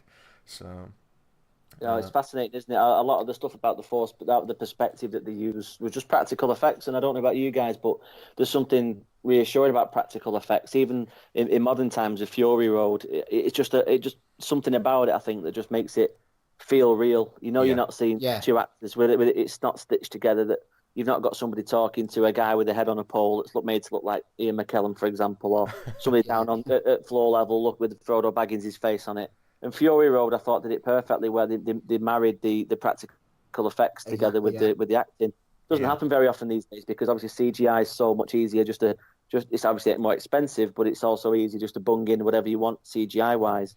And I thought Lord of the Rings, granted there were $90 million films each, just shy of $300 million to do the entire trilogy. Obviously they got the money back in absolute spades. But I thought that the matching of the practical effects with the obvious necessity to have CGI, I thought worked well. Yeah, I don't think even though this is kind of technically the early days of CGI. I know, if you want to go back to the origins of it, you're looking at the Abyss and Terminator and Jurassic Park and stuff. But by this point, CGI had only been around, in cinematic terms for about 10 years, and they were still kind of getting used to it. And this film, especially breaking new ground, especially with kind of like the amount of kind of orcs and things that are shown on the screen. The battles. Well, they had to invent the technology, didn't they? That was the only way they could get it done. Yeah, they needed it for the 2 towers, really, didn't they? To have the 10,000 outside of Helm's Deep, and that's just breathtaking, because it still holds up today. But wasn't the program called Massive or something like that? It was, and that came out of a workshop, which just again something that was a bit of a nothing sort of house, I guess, that was working on special effects, to being one of the world's major CGI and special effects workshops, and the practical effects as well that they came up with, the sheer wealth of costumes and the weaponry, everything was made by hand. There was one element on the DVD which I found fascinating, where they were making Frodo's mithril vest, which is a protective, like a bulletproof vest, I guess, that's made out of the most precious item known in the mines of Moria. And they said somebody had spent weeks and weeks and weeks and weeks and weeks hand stitching something that was probably only on screen for collectively about 45 seconds. And I think in something like this, you can make adjustments to the script. You can have other characters say things that I guess traditionally they wouldn't have said, or somebody else said in the books, because it's the world itself that feels legit. Yeah. It's not necessarily the what's going on or what's being said or who's even saying it, but you know full well that the Argonath, for example, that you've got the proportions right, the facing the right way. It's evocative, and it reminds me of a poster that you had up in the cinema, and I remember it from going and seeing the film of the hobbits and the men and Legolas and Gimli going on the boats down towards the Argonath with the palms up facing as they head towards the Rorus Falls. And it's a poster I had in my own bedroom at the time, and I remember seeing it, a great big massive one in the pictures, and that just immediately took me back to the book, and I remembered that moment and what happened, and it just made me smile. And I think they captured that absolutely perfectly. And the battle scenes as well were dramatic. I mean, Jackson, I don't think had ever directed anything with that much in terms of battle scenes before. Obviously, things like Brain Dead and Frighteners had the fighting scenes and blah blah blah, but they were always more of a kind of slapstick sort of approach. Yeah, they weren't Not so action much serious, spectacle. I You know, guess. they weren't No, not set. no. I know he had the lawnmower was set piece, but the you go back and you look at his catalogue of films now, and there's nothing that you could point to there that would say he would be able to handle cinematic battles on this scale. No. And he handles them absolutely fantastically, because Yeah, essentially spot this is the first time that he's handling anything like that. You got the scenes in Moria where all the goblins are coming before the Balrog shows up. There's literally hundreds of goblins crawling out of the walls there, and I know, you know, a lot of it's down to the computer programming moving the individual things with the software that they devised and stuff like that. But just the way that he actually frames it and then shows, he intercuts with like the real prosthetics and the people in costume and all that kind of stuff, and then he is able to build up a sense of actual tension, you know, as they're running through, being chased down the Balrog and all that kind of, it's a massive kind of set piece, and there's absolutely no indication from any of his previous work that he would be so adept at actually directing this kind of action, because it's genuinely thrilling action all the way through. Yeah. For what is essentially just a film about people walking from one place to another. Well, that's the element of it that I always found unfilmable as a teen. Reading the book, you know, there's 150 pages in each book of them walking through fields and talking, which, you know, great. In a book, no problem, you know, do whatever you want, absolutely to your heart's content. But no one in the right mind is going to sit there for 3 hours watching a load of people just chatting in the field. It needs to be brought back quicker, and things need to be done at a bit of a better pace. And I thought between the three of them, between Boyens, Walsh and Jackson, who wrote the screenplay, I thought they captured the heart of it. Yeah, But also brought in a brevity that was needed, because Christ, he can certainly write that Tolkien. Yeah, I mean, you've already alluded to the fact that there was a lot of things that were left out from the books, and Jackson was the first to admit in kind of like the documentaries for the DVDs that if you were to take the story page by page, it is absolutely unfilmable. You just can't do it. So concessions had to be made by, you know, giving a certain line from a character in this book to a different character in another book, just to kind of make a framework of the actual basic story around, and then they could actually, you know, just get the essence out of the books, which is needed. You know, and I know people made a big deal about things like Tom Bombadil not being in there, but again, Jackson explains why he wasn't in there, because he was saying it would have been nice to have him in there, but for the story that they are trying to tell, which is just the basic story, those scenes with Tom Bombadil, if he was to put them in, they don't progress the actual story, which is getting the ring to Mordor. So he had to fall by the wayside. And it's in a book, like you say, because you've got as many pages as you want, it's great to have those kind of things in there, because it does lend a sense of history, and it does lend a richer sense to the story. But what is it actually doing to progress the story and move it along? Not a lot. And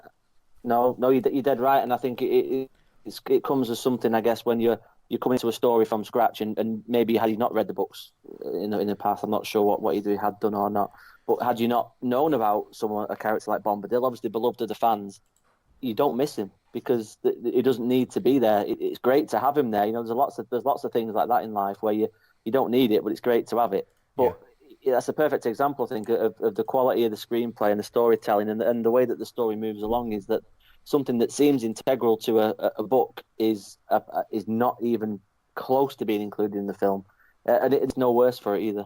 No. Absolutely not. You don't miss it from the film whatsoever, because they've managed to boil the story down from the books into the film, and it completely holds up without that. Agreed. And if you really do miss it, just go and read the fucking passage in the book. Because I think there's a little snippet of one of the Talking Head segments where I think it's Philippa Boyens, because Fran Walsh doesn't appear. She's very kind of shy and reclusive in the documentary, so she doesn't show up, does she? No, not at all. Philippa Boyens is saying, just because it's not in the film and we chose to leave it out doesn't necessarily mean that it didn't happen. We just chose not to show it. Yeah. So when you look at it, you can fill the gaps in as you want, can't you? Everyone can do that. You can fill the gaps in completely as you please to make it into the experience that you want, and they can release any number of appendices, elongated versions conclusions, epilogues, whatever you want to call them, and it just builds that world to the extent where it completely feels real. And I don't often spend a lot of time looking at behind the scenes because I don't often want to know,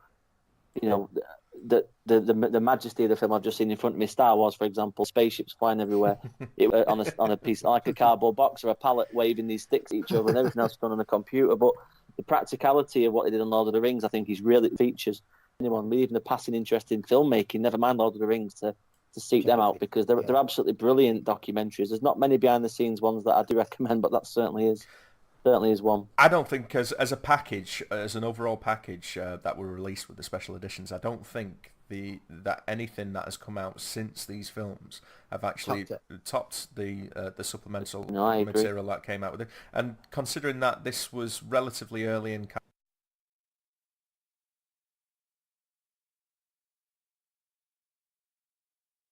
kind of like the life form of DVD, I think it's kind of remarkable that no film since has actually been able to document the making of itself better than these have, because like the documentaries are as interesting and as fun to watch just through sheer number of anecdotes between the actors and the people who worked on the film as watching the films are itself, and as long as well.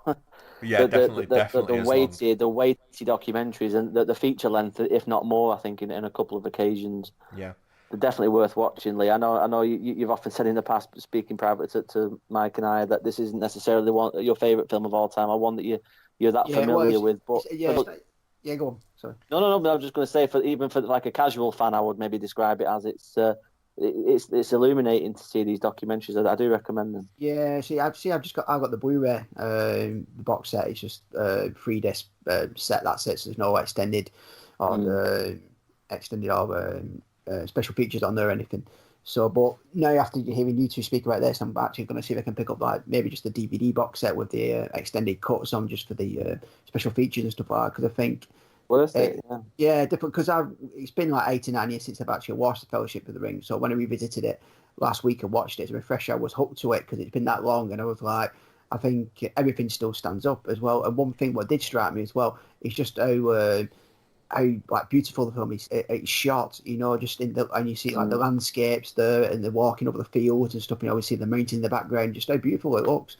It stood the test of time, definitely. Definitely has. A lot of that is based upon artwork, obviously, because Tolkien's been his work's been adapted, I guess, and transformed and interpreted by all kinds of different people over the years. But many of which are artists who do these most fantastic paintings as well, which I think Peter Jackson cites as being one of his inspirations for taking the film on, was the visual aspect that even as a child it was almost preconceived what these things look like Lothlorien, Rivendell, places like that, Bag End, that people had spent years painting or drawing these. And he cited a lot of them in his storyboards, the direct copies, of these fantastic visuals that have come over years and years and years. And I just think it just contributes to the visual look at it, the care and the attention that goes into physically creating Bag End, again something which is referenced on the supplemental material. It's 12 months worth of work before they even film it, and it's probably only in the film for 15 minutes, perhaps. It's a real place that even now you can go and visit because it's still there. Yeah, that's something that again kind of like struck me, because the kind of ambition of the film and the scope of the film, it's just unreal, because they essentially went to a hillside and settled on this place as being the one kind of thing, and they built a load of facades and they put plants there, knowing full well that no one was going to go there for the next 12 months. And once everything was kind of like grown in, the plants and the grass and the turf and all this kind of stuff grown around the sets, then they'd be able to go back there and actually film.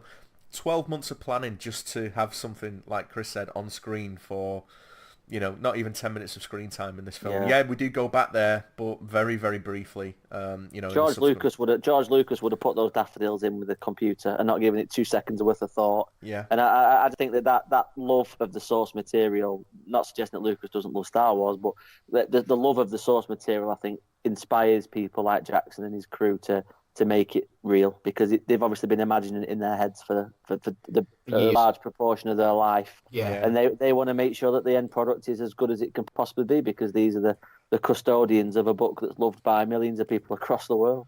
I mean, Jackson essentially, he kind of, when you were talking about the artwork and stuff that he had kind of ingrained in his memory, he kind of focused on two guys, John Howe and Alan Lee, or is it Alan Lee? That's right. Yeah, Alan Lee. Yeah. Yeah. And he essentially tracked down these two artists who were predominantly, fantasy artists and kind of focused on Tolkien stuff. So they were intimately familiar with the world of Middle Earth and all this kind of stuff. And I think it was John Howe is. One of them's very reclusive. I can't remember which one. As Alan Lee was the guy, he never very rarely gave any sort of interviews. Nobody really knew anything about him, like a real kind of hermit almost. Yeah. Left alone in his little country house in England, in the countryside in Norfolk, I think it was. Dartmoor, I think it was, because there's an anecdote right. that Peter Jackson's talking about on the DVD, and he's saying that we sent this package which had heavenly creatures in there, and a letter saying that we really like you to be involved in Lord of the Rings and blah blah blah blah, and they sent it like by FedEx or whatever, and he said that they were watching it real time in tracking from New Zealand, watching the package fly over to the UK and then be put on a truck and then be driven to this village outside of Dartmoor, and then eventually get the signature and say that the package has been accepted. And he said within 3 hours of the package being accepted, he'd watched the heavenly creatures and read the letter and then rang up Peter Jackson and said that he'd like to be involved in it, kind of thing. And he said that was just like one of the best kind of feelings there, because he was obviously so inspired by the artwork that this guy had done previously while Peter was reading the books as a young adult or whatever, and kind of picturing these images and falling in love with this artwork, and then to finally, it's almost kind of like meeting a hero in a way. And then kind of folding him and John Howe into the movie and having this kind of very focused vision between the two of them, because they're both phenomenal artists. If you go and have a look at some of the stuff that they've got, you can just do a Google image search on their artwork, and it's absolutely beautiful stuff. But to have those two guys involved at such a kind of fundamental design level of the film informs the look all the way through. Yeah, they made such, kind of like fashions, yeah. Yeah, well, they kind of gave every culture its significance. I'm struggling to remember, the line stuck with me. Obviously, it didn't stick that well, but I think it was a case of there's so much history in the books. The only way they can't explain or delve into that history or show the history in the films, because they've only got a finite amount of time. But what they chose to do is inform the audience of the history through the design and the look of the film. So that's why all of the kind of like the swords have all got engravings in, which made by hand kind of thing. All of these swords and armor, everything was fabricated by Weta, and the design elements that went into that all had a basis in the history of what Tolkien put into the appendix. So just something that you would never see on camera, like an engraving on the hilt of someone's sword.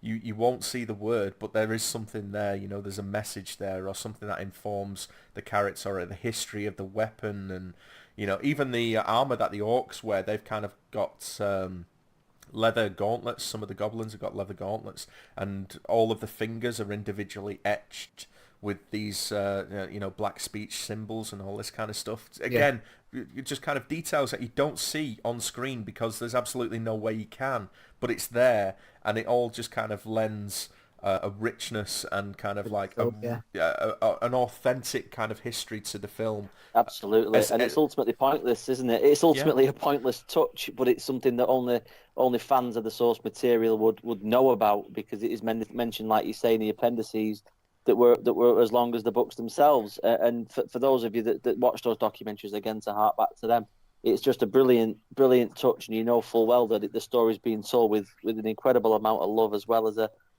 technical skill and a technical excellence from the filmmakers. It's just, I don't think there's anything really comparable to it, especially in the world of fantasy. that's that real, and I use real loosely, obviously. But yeah, there's a real. You're right. There's a sense of realism about everything. Absolutely, compared to its competitors like Harry Potter, like Star Wars, like whatever you want to say. There's nothing I don't think that's quite as. I guess it's ahead of its time in many ways, which is funny to say about a book that's 80-year old. But even now, I think there's not much that's ever gone past this in terms of the impact it's had culturally. No, it doesn't feel cynical either in the way that Harry Potter does, and that's something that always bugged me with Harry Potter. It's kind of like this felt a little bit kind of too commercialized and too concentrated. It was like a manufactured boy band. Do you know what I mean? Everything was kind of like done down to the most precise detail by a committee, whereas this was just made by people who had an absolute love of the source material and wanted to do it justice because they knew that they had the weight of expectation from the fans, but also if they were to put something out that they weren't happy with themselves, then they know it wouldn't have pleased the actual main fan base either. Well, there's a responsibility, isn't there, in that regard, to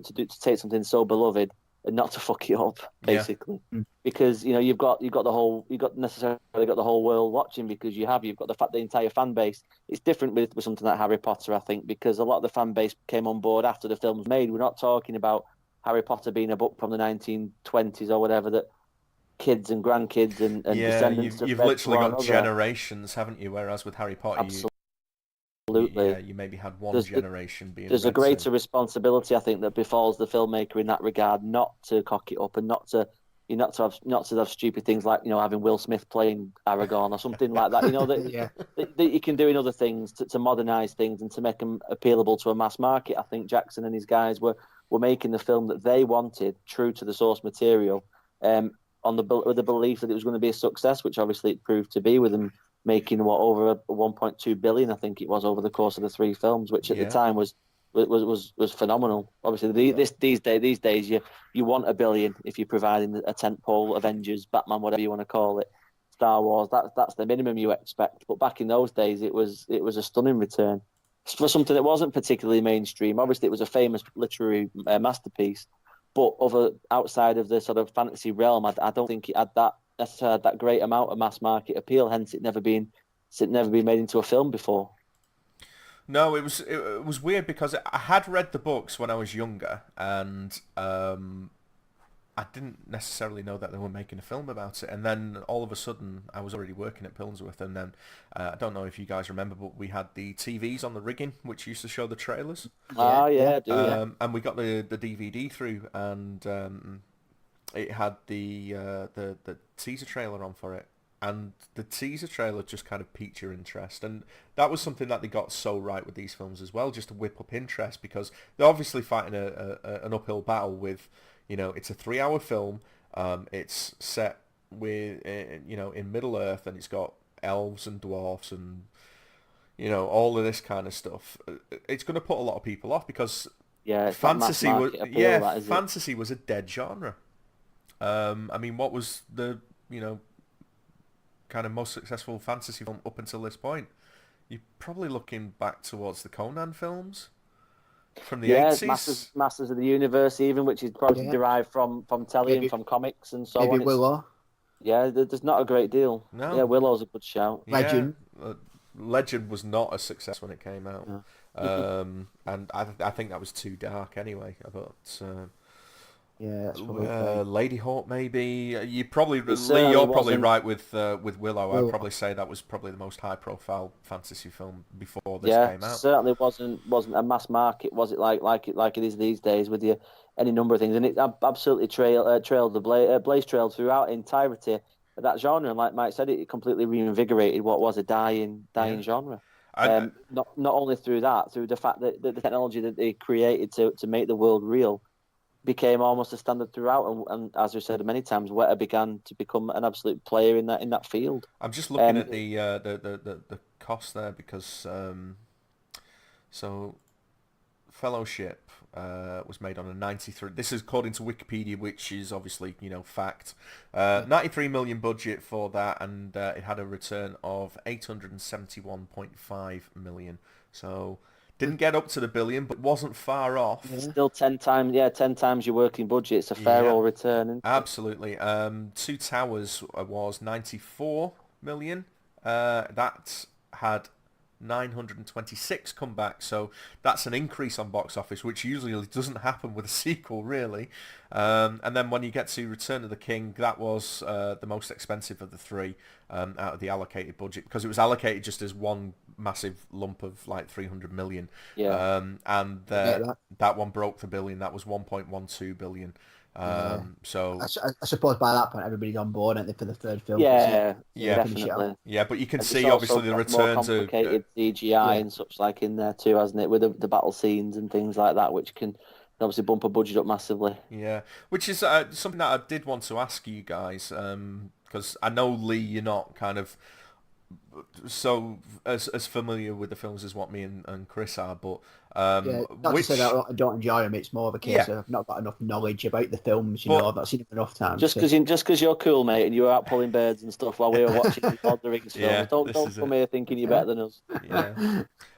Which out of the three films is your favourite? I know it's a weird question to ask when we're discussing the first film, but it was something that intrigued me, because this is that to us both, Mike? Yeah, to both of you, because this is my favourite out of the trilogy, because this feels more as a complete movie as opposed to the other two. I think you could quite happily sit down and watch this and not necessarily need to go and watch the other two films. From a narrative point of view, obviously it would be nice to see what happens to the ring at the end of the third film, but for me this feels like a complete film. There's a beginning, there's a middle, and there's an ending. And it's got that boys' own adventure kind of feel that something like the Goonies has as well, because you've got a group of unlikely allies coming together and they're off on an adventure. You've got the sweeping landscapes. You've got an absolutely god level score by Howard Shore. The music is phenomenal, and I think this just works on its own easily, whereas I don't think you could sit down and certainly couldn't watch Two Towers on its own without needing to see what's before and after. That's the curse of being the middle film in the trilogy. I think you're right. I think Fellowship is the one that I've seen the most definitely, because I think you're right. I think you can pick it up in an origin story. You can always get on board with more than a halfway through the journey kind of story like Two Towers was. But I always think my favourite was Return of the King, and I say that only because I loved Aragorn so much in Fellowship. I got an incredible amount of satisfaction from seeing him take his mantle in the third film as becoming the man that he was afraid to be in the first film. And I know that you have to go through the two films to get there. And we may end up talking about these films one day if we can ever spare another 4.5 hours, 5 hours to go on about it. We're not quite there, mate. We're not quite there. Not quite. I particularly enjoyed the battles in that one. I thought the scope was increased, obviously, because that's what the story demanded. And I thought the stakes were higher as well, because you see the changes in Frodo as well. All culminating with the battle outside the Black Gate, where you've got Frodo and Sam inside. You've got the moment that really struck me in my heart the most with the, I can't carry the ring, but I can carry you speech from Sam, which just every time I see it, I just well up. There's so much dust in the room at that time. I think it's phenomenal. And that's when I think Howard the score reached its absolute zenith, because I think at that point, it's desperate. That Aragorn, for example, is only fighting there on the off chance that he might give Frodo a moment's distraction to climb the slopes of Mount Doom and get where he's going. Well, that's the part that gets me, where he turns to everyone and he's got tears in his eyes and he just says, for Frodo. Yeah, definitely. And it's beautiful. And all of those moments that you're describing there are earned, because every single second or every single moment that you just mentioned there are all seeded in this film. And it's so expertly kind of woven throughout the three films as a whole, for the arcs of the characters and what they mean to each other, and eventually where they are willing to go, just to see, the kind of mission come to an end kind of thing. You're absolutely right. It's justified and it's earned because of what you've seen them all go through over the last 9 hours of your life. And even when I was just talking about them, the hairs were going up on my arm. It still gets me now, even all these years later. And there's not many films that do that. It just goes all the way through that. And obviously we'll come to you, Lee, now just to talk about your favourite one. But for me, it was Return of the King for those reasons. I just think it's got everything that I want from a film. It's got pathos, it's got action, it's got stakes, it's got drama. There's still the odd little bit of comedy in there, just to lighten the mood a little bit. I think it's just the perfect package. Go on then, Lee. Right, well, it's I'd probably say Fellowship of the Ring, but that's because I've not seen the second film or the third film nowhere near enough as the first film. Right. So what I'm going to do is give me a verdict, because we're going to cover the second film and the third film. So I'm going to give me an overall verdict after I've seen the third film. After we watched them all again, I'll give me my full verdict then. But I said at the moment, as I'm feeling, I said the first film, because like you said, Mike, it starts well, ends well. It's a nice, it's like bookended in it a little bit. The first film, you don't really so much. The other films, like Chris just mentioned, and the second film is kind of like it's stuck in the middle, and it's the middle film, and you've got a lot of fondness for the third film, Chris, haven't you? For the battle scenes and Aragon there and stuff like that. But I remember when I watched the second film the first time round, I remember really loving the battles in the second film with Gimli and Legolas, and they're competing with each other, and they're going to kill them all. Helm's Deep, yeah. Yeah, that's really good. Sorry, mate. Do you not think that looking back though, there's certain things that I find watching that in the modern era that I wish they dwelt more on. I think sometimes he almost cuts too quickly away from Helm's Deep to go back to the Ents talking. You kind of get 5 or 6 minutes of the Ents talking, then 2 or 3 minutes of Helm's Deep. Whereas being the fan I was at the time, and even the fan I am nowadays, I want that to be reversed. I'm not quite as interested in the sort of talky bits. I want to get back to the bit that I find most entertaining, which is the against the odds battle in Helm's Deep. I think that was very conscious though, because that was the first time in recent memory at that point where there had been a battle scene that was the sheer length that was in the two towers, and battle fatigue would have been a very, very real thing. Of course, yeah. Because audiences nowadays are a little bit more au fait with that kind of thing, because you've got Infinity War, which is just like 3 hours of just like kicking off. Because as an audience, we've evolved and we've become more familiar to that. But back in 2002, when Two Towers came out, we hadn't been trained, to sit through a battle for 45, 50 minutes. So you're dead right. It's like what you said, Chris, about Mad Max Fury Road. That's just a full film of just battle and you know what I mean, and action. Yeah, I love that. I absolutely love that film for it. I think it's great. But I think Mike's made a very good point. I'd never thought of it like that before, and so maybe it does make sense, I guess, from that sort of point of view. And there's always a consideration, I suppose, from cost point of view, because obviously he invented this technology. No doubt it's incredibly dear to have these massive, to use the phrase they use, battle scenes. They don't come cheap, do they? Yeah, that's very true. And there's not to mention that there are plenty of battle scenes in Fellowship. I mean, the prologue that they fought so hard to get into the film ended up being a lot longer than the studio wanted. The studio only wanted a couple of minutes, and I think it ends up being more like 8 or 9 minutes. I think the prologue, to the extent where they had to write new music for it because it just kept getting longer and longer and longer and longer and longer. But you set the groundwork for these things, and you reap the rewards after, for not only for the film but for the score as well. Okay, let's move this on a little bit then. So, have we got any favourite scenes that we want to talk about or bring up? Well, I'm just going to touch on this before I forget anyway. But because I watched it last week, the film, and the first thing I picked up on was Peter Jackson's little cameo. in Brie. Yeah, first thing I think it's because chopping on a carrot. Yeah, and it's so obvious as well because when he was in the Frighteners, in his little cameo with the Frighteners, he was kind of a little bit. If you didn't know it was him, it's pretty much harder to pick him out anyway because he's got the piercings on him and is he tattooed or something like that. That's right. The Reaper's t-shirt on there, so it's pretty hard to pick him out. But in this, it's just Peter Jackson, just jumping on a carrot. Yeah, but it's a nice little nod. Yeah, no, I think that's I do like his cameos in the film. From my point of view, my favourite scene, I guess, was always going to be leading. It's art with Arwen when she's got the dying Frodo on the back of a horse and she's trying to escape the Nazgul all the way up to the fords of Bruin, and where they invoke the spell. Now that's something that they did slightly differently in the film to the book, where they had Arwen invoking the spell to raise the river to disperse the Nazgul who couldn't chase across the water, which they never quite explained. I didn't think that much in the film, but it's obvious, I guess, from what happens. In the books, they have Gandalf and Elrond being the ones to invoke that particular spell that brings things forward. But I just love the visuals of it. It made me giggle. It still makes me giggle every now and then. I keep thinking that Guinness advert with the horses riding over the over the surfers. But then obviously you've got the visual of it coming round the corner as the rivers rise. Yeah. And Nazgul on the other side of the river, Arwen trying desperately to get Frodo to Rivendell to save him before the poison of the Morgul blade kills him. And I love that. Every time I think it's thrilling. I think the pace of it's perfect. It's perfect casting. You get the sense of desperation. And the stakes are so high as well, because even at that point you understand that you just don't want the ring to fall back in the hands of the ring wraiths. And it just brings everything together. I think it's one of my favourite scenes in any film, I guess, that one.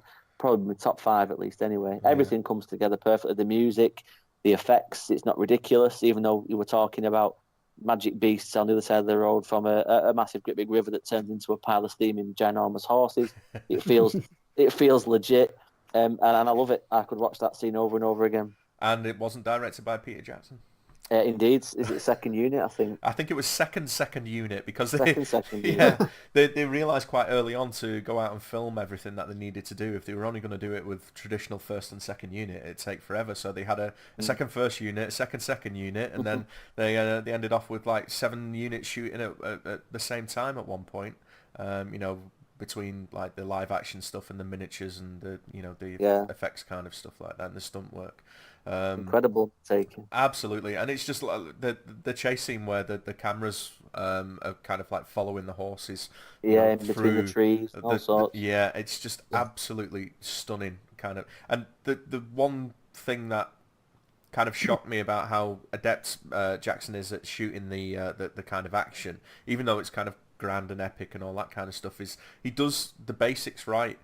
With the action, and that's what drives me insane about a lot of action films now, with the whole shaky cam bullshit and all of that kind of. I touched upon it on the John Wick episode. For a good action scene, it's not come out yet, no, but it will have by the time. Looking forward to that, boys. Good. I love that film.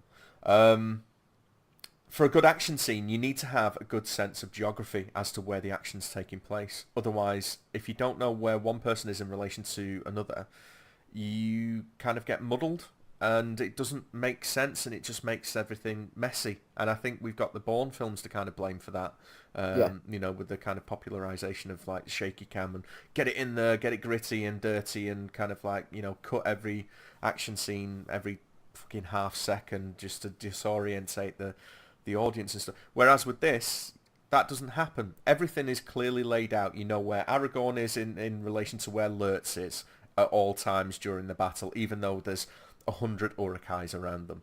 Where all of the horses who are chasing Arwen are in relation to where Arwen is at the head of the pack. She's got 2 people over on the left. She's got another one on the right that she needs to dodge. And it's so well done. Yeah. And I think that's what's missing in a lot of like the, quote unquote, because this isn't an action film. It's a kind of fantasy adventure film, but it does action better than most action films of the last 20 years. And that is just purely down to kind of clean storytelling, clean action blocking, and having a nice, clear sense of geography. And sometimes that's not easy, because some of these action scenes are shot 6 months apart from each other, where Frodo's falling down a hill and, being chased away before he actually leaves the Fellowship and all that kind of stuff. It wasn't shot at the same time as when Aragorn is fighting atop of the rocks when Lurtz is moving towards. I'm pretty sure that was Viggo's first day on set. Yeah, that's right. Yeah, it's fascinating to see that he came off the plane pretty much into makeup, into costume. Yep. Because obviously he was cast late because of the circumstances surrounding his hiring. And there you go. Welcome to your first day on the job, mate. Yeah, you're fighting 5 ring wraiths at the top of Weathertop. Crack on. It's unbelievable. There's your sword, and work away.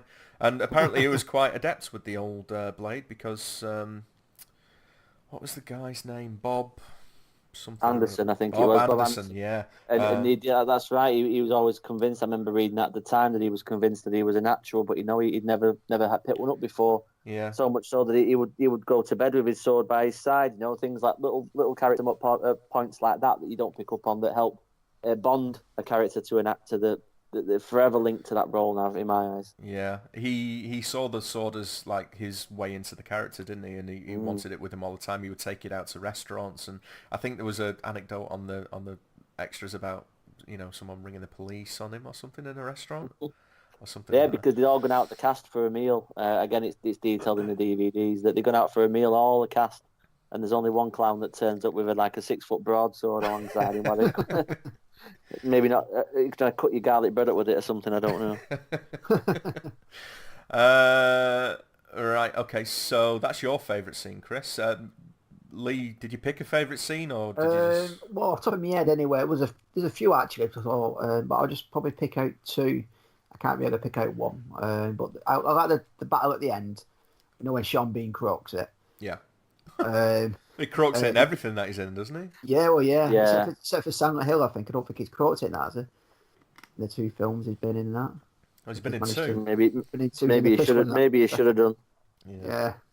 But yeah, I like that scene as well, though, when they're taking on the Orgs. That was really well done. And the other, it's not so much a scene, but it's like scenes throughout the film. It's like, as I said, where they're walking and you can just see the landscapes in the background and all that stuff. Because there was just a scene on before then, because obviously the film was finished, so I've got it in the background and it's finished, so I've just started again right from the start. And it's the part where, you know, when Gandalf has got Frodo and Sam, and they set out out of his house, to Bilbo's house, and you've got the clouds in the background there, and it's just like the sky, and it's very sky's orange in it basically. It got a pink tinge to it.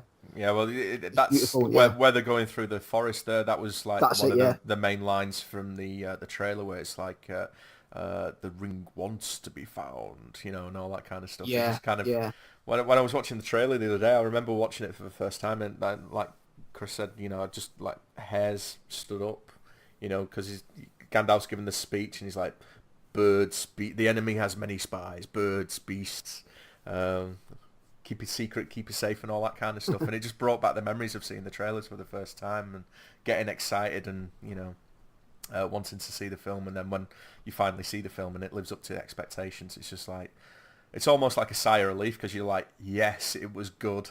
But more than that, it doesn't fucking happen. No, I'm definitely thinking of the Phantom Menace with that one, but yeah. So what, mate? What about you? No, you had another one, didn't you? Oh, that was it really. It was the battle at the end, and then and then scenes through when they're walking and stuff, and you see the fields in the background and everything. I think it was beautifully like shot, and I mean, it really sets the film out apart from like modern films you see this day and age. Yeah. Yeah, I mean, even though the film is now in somewhere like New Zealand, isn't it? It's a stunning natural landscape. There's no digital trickery going on there. That's it, yeah. And it's just you can just tell, and you don't really. That's the thing you don't see in films these days, yeah. And they didn't really rush them scenes, did they? You know, what I mean, they put them in the film, and they're putting in the right parts of the film. And if anything, because it's been so long since I've seen the film, I've got older and I've matured, and I just appreciate that a lot more than probably what I did when the very first time I watched it, you know. So yeah, but that's my two favourite standout scenes of the film, or scenes, should I say? But go on, Mike. It was yours. I don't have scenes specifically, but I just have like little moments that I kind of like really, you know, enjoy, that bring me back to, you know, watching the film and loving the film. And it's the opening scenes in Hobbiton. I find that, you know, just so idyllic, and I want to live in Hobbiton. You know, Frodo's just sat up against a tree reading a book, smoking his pipe. I don't smoke, but I could quite happily just sit in a forest up against a tree and read a book, and then watching fireworks go off. Yeah, and then like his first kind of interaction with Gandalf, you know, where he's just kind of like, "You're late," and he's like, "A wizard is never late." And it's just kind of, from that tiny little interaction between the two of them, you know that they are good friends, and even though they don't see each other all that often, there's a shorthand between them, you know. There's an interesting story behind that as well, Mike, if I may interrupt. It was just regarding the makeup of that scene. It was a pickup that they did very late in the day when the film was almost ready for release. They decided that their introduction of Frodo at the party at Bag End wasn't really up to much, and they had to sort of think on the feet a little bit about how to introduce him. So it's funny, isn't it, to hark back to the happy little accidents that happen and end up being perfect. Absolutely, yeah. And that's one of my favourite little character moments in the film, because, like I say, it's just an introduction to two characters, and from just so little that's said between them, and just kind of like, you know, it speaks volumes. Anything with Ian Holm is just perfect in this film. and it's absolutely heartbreaking to see him kind of so full of regret in Rivendell when Frodo kind of finds him, and kind of, feeling so guilty about burdening Frodo with what he has to do now, because Ian Holm's such a good actor. He sells that so well, and it's absolutely heartbreaking because, he knows it's all his fault in a way, but there's nothing he can do about it. And if he had the chance to go back and change it, he wouldn't have been able to, because, he was under the influence of the ring. And all of that comes out in his performance there. He's just like, he breaks down, he's like, I'm so sorry, my lad, and all that kind of stuff. And it's absolutely heartbreaking. Is that when his face changes, when he's like, it's mine? Yeah. Yeah, they wrote it into almost like an addict, didn't they, as well, with the feeling of having the ring and it being taken away, like a drug addict who gets clean. Yeah. And all of a sudden his mate comes along with a fix and he's tempted again. Yeah. It's just a fascinating sort of duality to that moment that is just completely ring true. And again, it's a bit of CGI, but you almost get an essence of Gollum there as well. I know we've not met Gollum yet in the film, but going forward, the transformation in his physicality from Smeagol when he was very similar to Frodo and Bilbo. Again, they're just kind of planting the seeds, in film one. Yeah, definitely. Yeah, the foreshadowing there is tremendous. Yeah, because that shot was just Ian Holm, as old Bilbo there, and they mocked up. I put the picture up on Facebook the other day. Just this little puppet, kind of, which had similar features to Gollum, and they just essentially just morphed the two images together for that moment where, like, the ring is almost trying to take over him again. The evil's kind of coming out of him to kind of snatch the ring back because he needs the fix. He needs to feel the power of the ring again. But yeah, I love how good Ian Holm is in that scene, and the Boromir's redemption. That whole the bit around the fight there. I love the bit where Merry and Pippin are about to get captured, see Frodo, and they're like, "Run, Frodo, run!" And they get the swords out and they turn to, and face impossible odds. They've got tears in their eyes. They've just told their friend to run, and they're going to stand their ground and fight for him. And then they get captured by the Uruk-hai. That's a beautiful little moment. And then it cuts over to Boromir, who is kind of run through with 3 arrows, and he's overcome with kind of like regret and remorse because he tried to get the ring, forcibly get the ring off Frodo, and essentially it's cost him his life, and it's broken the Fellowship. I know technically the Fellowship was broken when Gandalf fell in Moria, but this is like the full-on breaking of the Fellowship. The Fellowship is no more after this point. And then Aragorn comes along and he's like, I will not let the White City fall or our people fail. And then they have that moment of kind of connection there because they've been adversarial up until this point. Yeah, I think it's when he's the frustration, I guess, with Aragorn from a viewer's perspective is that he's got this destiny, he's got this potential, and he seems reluctant, I guess, because of what's happened before with the temptations of Isildur and everything that's happened in his past. But I think it's at that moment where Boromir sort of crowns him, my captain, my king, and what have you. And then Aragorn picks up Boromir's gauntlets and wears them throughout the rest of the movie. Which again is just a tiny little detail that most people won't notice. A bit of nothing, isn't it? Yeah. A bit of nothing. But there you go. For that's the moment that that the seeds of Return of the King are planted, and you see that he's not Strider, he's not a ranger, he's a sort of king in waiting, and now it's his time. Now we're going to go and hunt some orc, take the battle to them, and start the fight back against the dark forces. It's just brilliant storytelling and perfect acting, everything brought together in one. There's one moment I thought you were going to mention there, Mike, was where they're on the way to Moria. The Fellowship's just left Rivendell, and obviously the music hits a massive crescendo. They're climbing over the crest of a hill, and it's in slightly in slow motion. It's an iconic shot from the film. That's the hero moment, isn't it? Of course it is. It remains one of my favourite moments in any film. And it's just everyone's here now. You know, the gang's together. Let's crack on. It's just perfect, absolutely perfect shot. In thematic terms, the Fellowship have just formed because they've all taken on this agreement in Rivendell. They've set out on the journey. The music, the main theme for the Fellowship is at its most powerful and kind of like, it swells at that moment, and it's just the way the camera arcs over each and every kind of like member as they're walking over the hill there gives them every one of them, they get their own kind of like little moment to shine as they're walking up there, and it's just it's absolutely an iconic shot. I did forget about that one because there's just so many kind of little moments in the film that I just adore, that it's easy for something like that to fall by the wayside, even though it's like probably the most iconic shot. It was the main shot in the trailer, wasn't it? Yeah. If you remember back. But I love the fact that I just called out that Aragorn puts on Boromir's braces and he wears them for the next two films, because it is such a small detail and it's not inherently explained. If you haven't been paying attention, you would just think that he's tightening his own kind of braces up. Yeah. Because you don't see him take them off the body of Boromir or anything like that. It's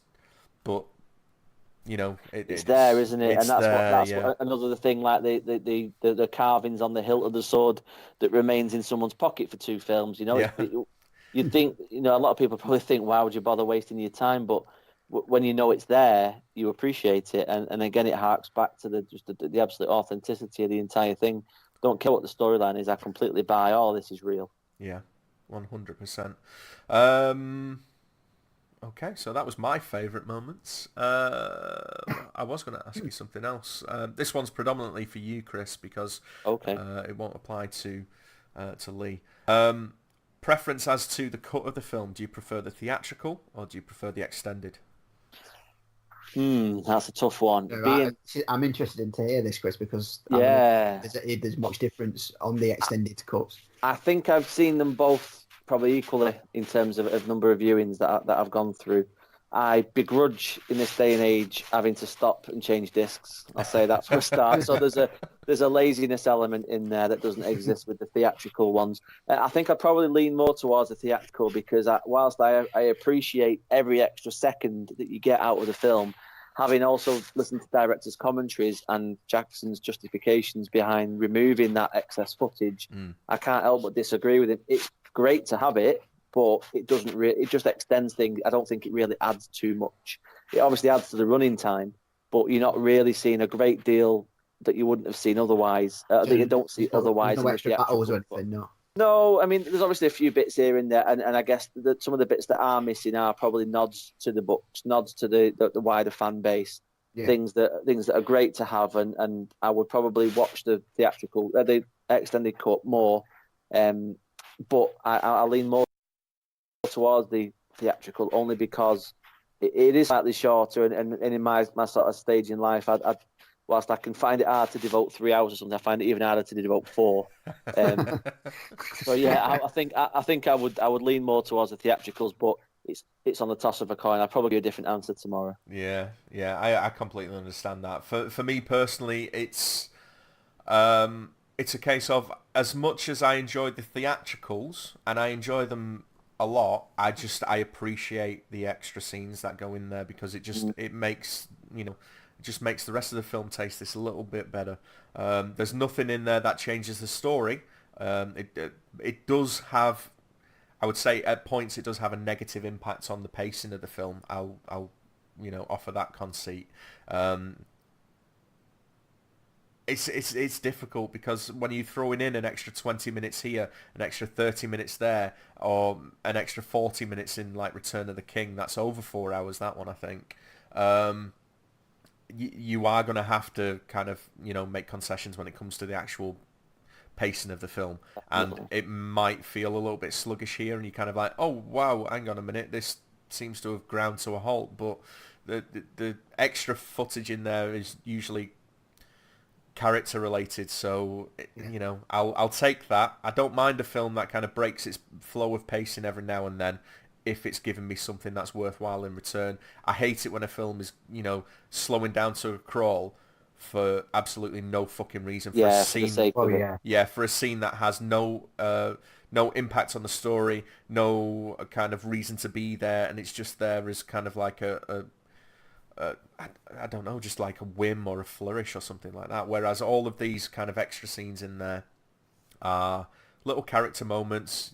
One of the things that I liked is just after Gandalf's fall and they're in the woods of Lothlorien, and it's the Lament for Gandalf scene. Boromir and Aragorn have a moment of reconciliation there, which is just a nice little stepping stone from where they've been kind of standoffish, towards each other, to the moment where Boromir, croaks it, as Lee put it.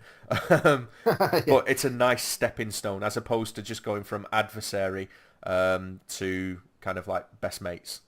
There is a stepping stone in there which was sadly cut out from the film. So you could see them starting to have that mutual kind of respect and admiration grow between each other, which, I would have liked to see that in there, but I can 100% see why that wasn't in there. But the whole time constraint for me, I don't have kids, so it's not an issue. I can give 4 hours to these films. So given the choice, I'll always sit down and watch the extended cuts over the theatrical. But I still think the theatrical are just kind of absolutely perfect in their own way. Definitely. There's a bit the only bit I actually think I would rather have them inserted into the film is when Galadriel's giving him the gifts, only because the gifts they give are so important for later on that I kind of wish those had been put in the theatrical, because only for later on in the film, if you hadn't had any awareness of the books, for example, or you hadn't seen the supplementary footage or the DVDs, when they come to use the rope, when they're going through the Rocky Mountains, and when they come to fight Shelob at the end, when he brings out that the vial of liquid, just things like that, just for a little tiny bit more of assistance. But I guess that's it's been particularly picky. Yeah, I get what you're saying, because they're normally, when they introduce the rope, it's just an offhanded line that Sam has saying, "Oh, it was very nice of them to give us this fine elvish rope," as the scaling down the Lembas bread too. Yeah, it's just another variation of that, isn't it? Where it would have been nice to have just a little bit more knowledge as to where it came from. But I suppose if you read the books, you do know, and that's not that hard to find, is it? I guess it doesn't really make a difference in the grand scheme of things. No. Just trying to find fault in something that generally doesn't have that many faults. But again, the option's there, isn't it? At the end of the day, they're both equally valid versions of the film. They don't alter the story in any way. One of them is just there to kind of like give you an enhanced version. If you're not au fait with the books, it'll hold your hand a little bit more and just give you a few more scenes to kind of like deepen your understanding between certain character relationships and stuff like that. Right, let's wrap it up then. Final thoughts on the films. We'll let Lee go with this one. Well, like I've already said, I think it's been that many years since I watched it, so it was nice to rewatch it again and revisit it.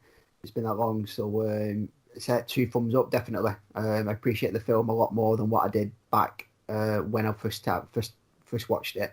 I said, no, I'm intrigued. I've just been looking now, just by YouTube, been looking big channel online. I've just been having a look on CEX to see if I could pick up the extended cuts, and they're £1. The extended 4 discs, £1.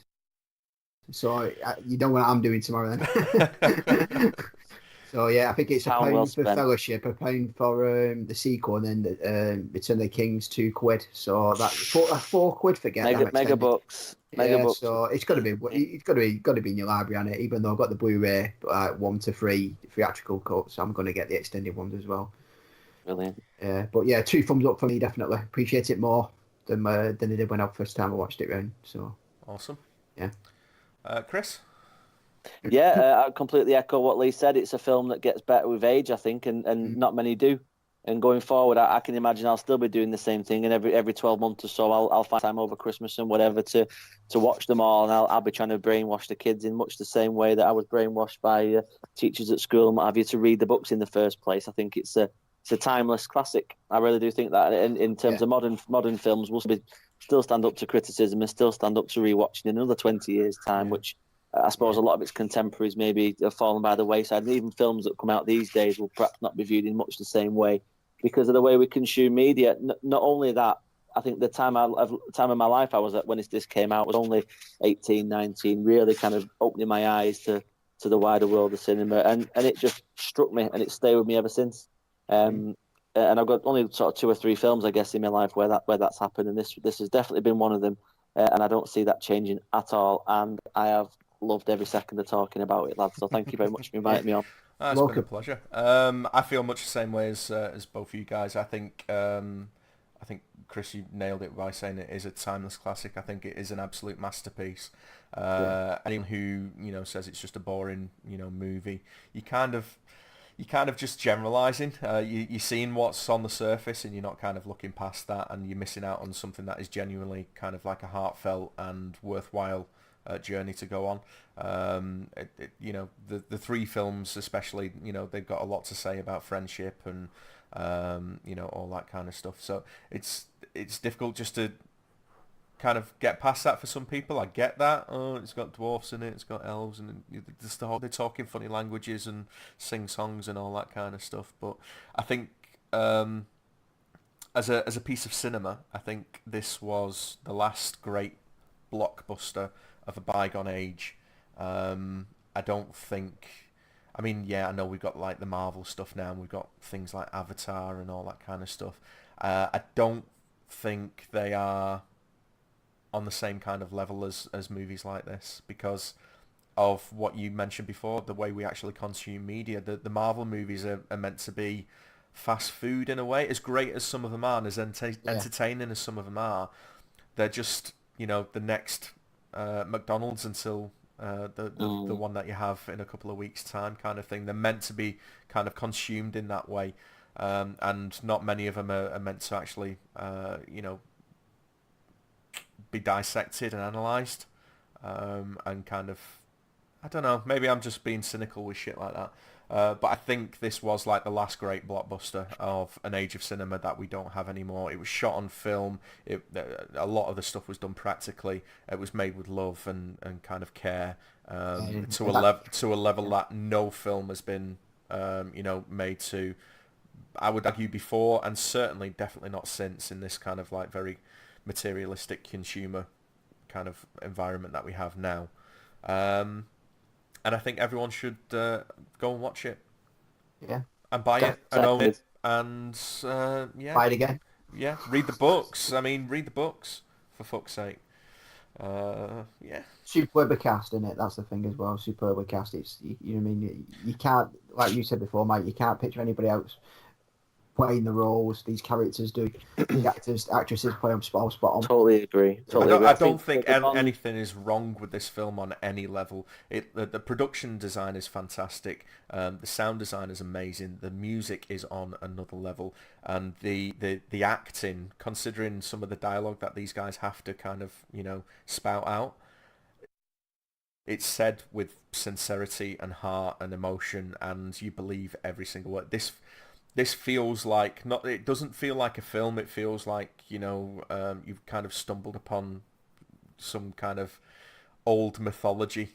That's just kind of like been handed down, and that's what the intention was, wasn't it? To create a false mythology for England that failed to have that in the way that Tolkien wanted. But I think a lot of that comes from the bond between the actors themselves. Obviously, there's a lot of stories about they're going out to eat together, they're having tattoos, all of the Elvish word for fellowship on their arms, blah blah blah.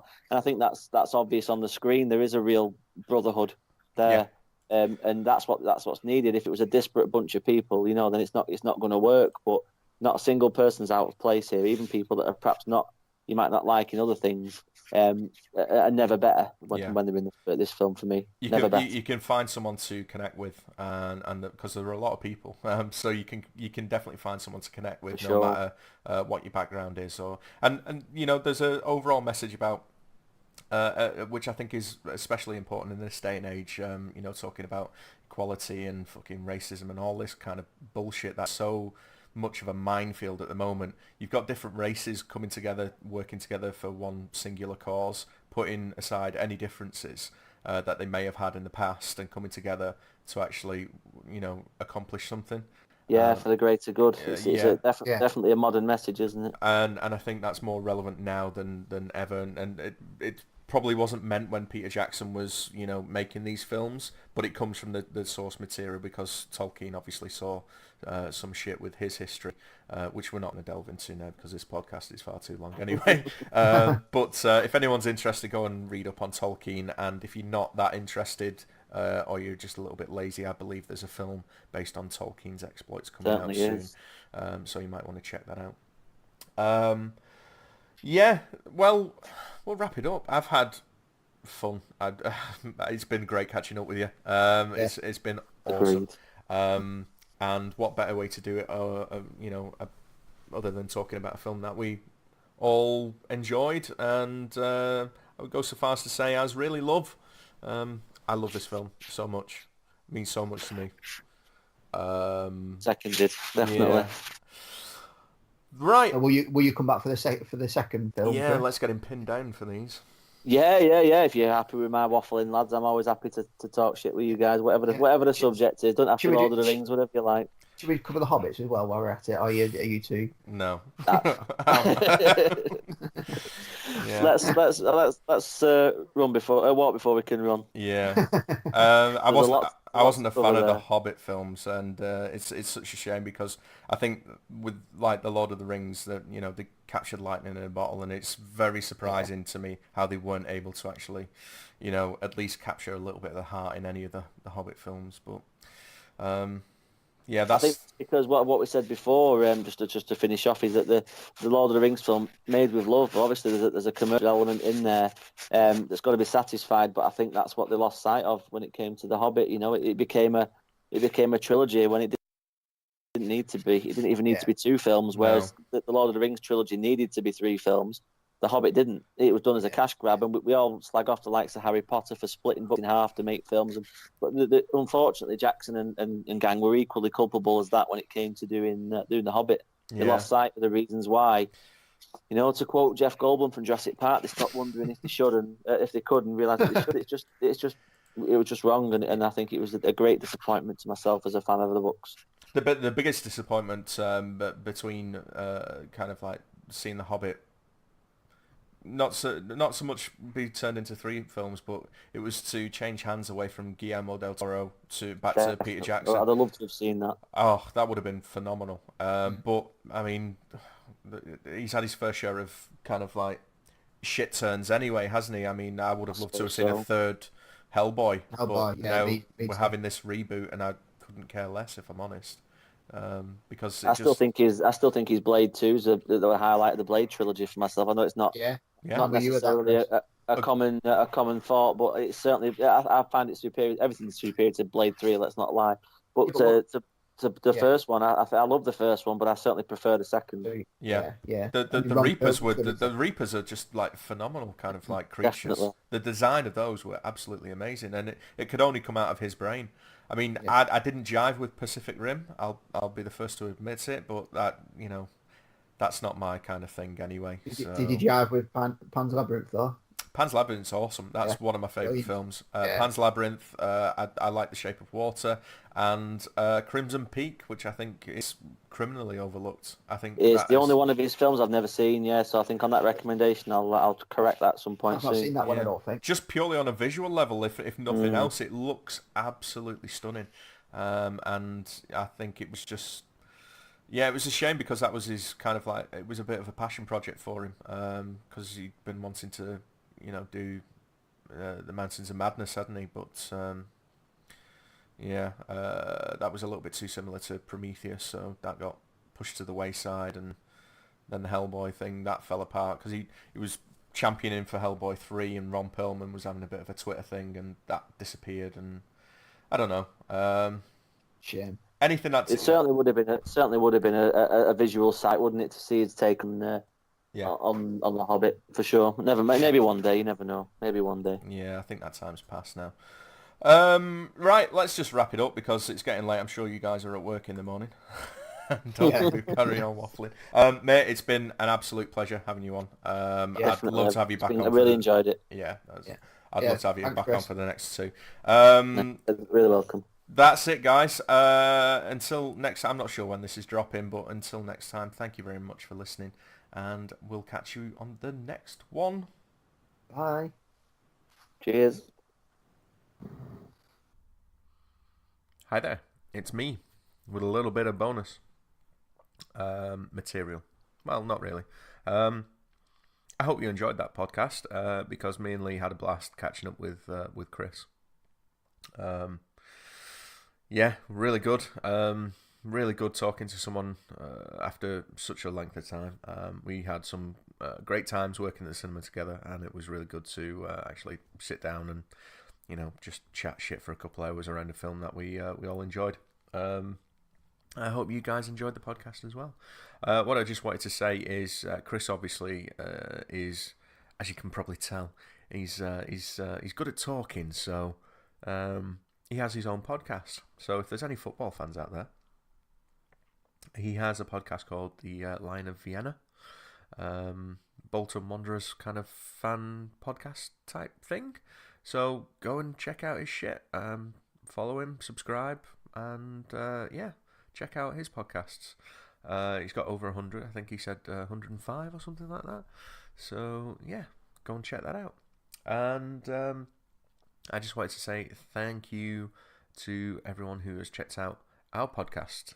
We are 6 downloads or 6 listens away from 400 downloads, which is phenomenal. I'm just really, really grateful for anyone who's taken, be it 5 minutes or the full kind of time, 2 hours or whatever a podcast takes to listen to. I appreciate your support, and thank you very much. If you want to get hold of us, you can do that by emailing us at untitledfilmpod@gmail.com, and we are the Untitled Film Podcast on Instagram and Twitter, and we also have a Facebook group, Untitled Film Podcast. And if you can't see the pattern forming there with our names on social media, then you're a fucking idiot. Anyway, it's late. This is my last night of my 2 weeks off, and I'm back in work tomorrow. So, yeah, I just wanted to say thanks to you guys for listening to the podcast. Thanks to Lee for being my co-host, and to Chris as well. Thanks very much for coming on. Don't forget to check out his podcast. Just search for Lion of Vienna Suite. LOV Pod. Wherever you get your podcast from. And check out their stuff. It's really good. So be nice. Go do that now. And I'll catch you on the next one. Which I can't remember what it is. I think it's Labyrinth. It's Lee's pick, isn't it? So it's Labyrinth. So, yeah. We'll all be doing the magic dance. Okay. Thanks, guys.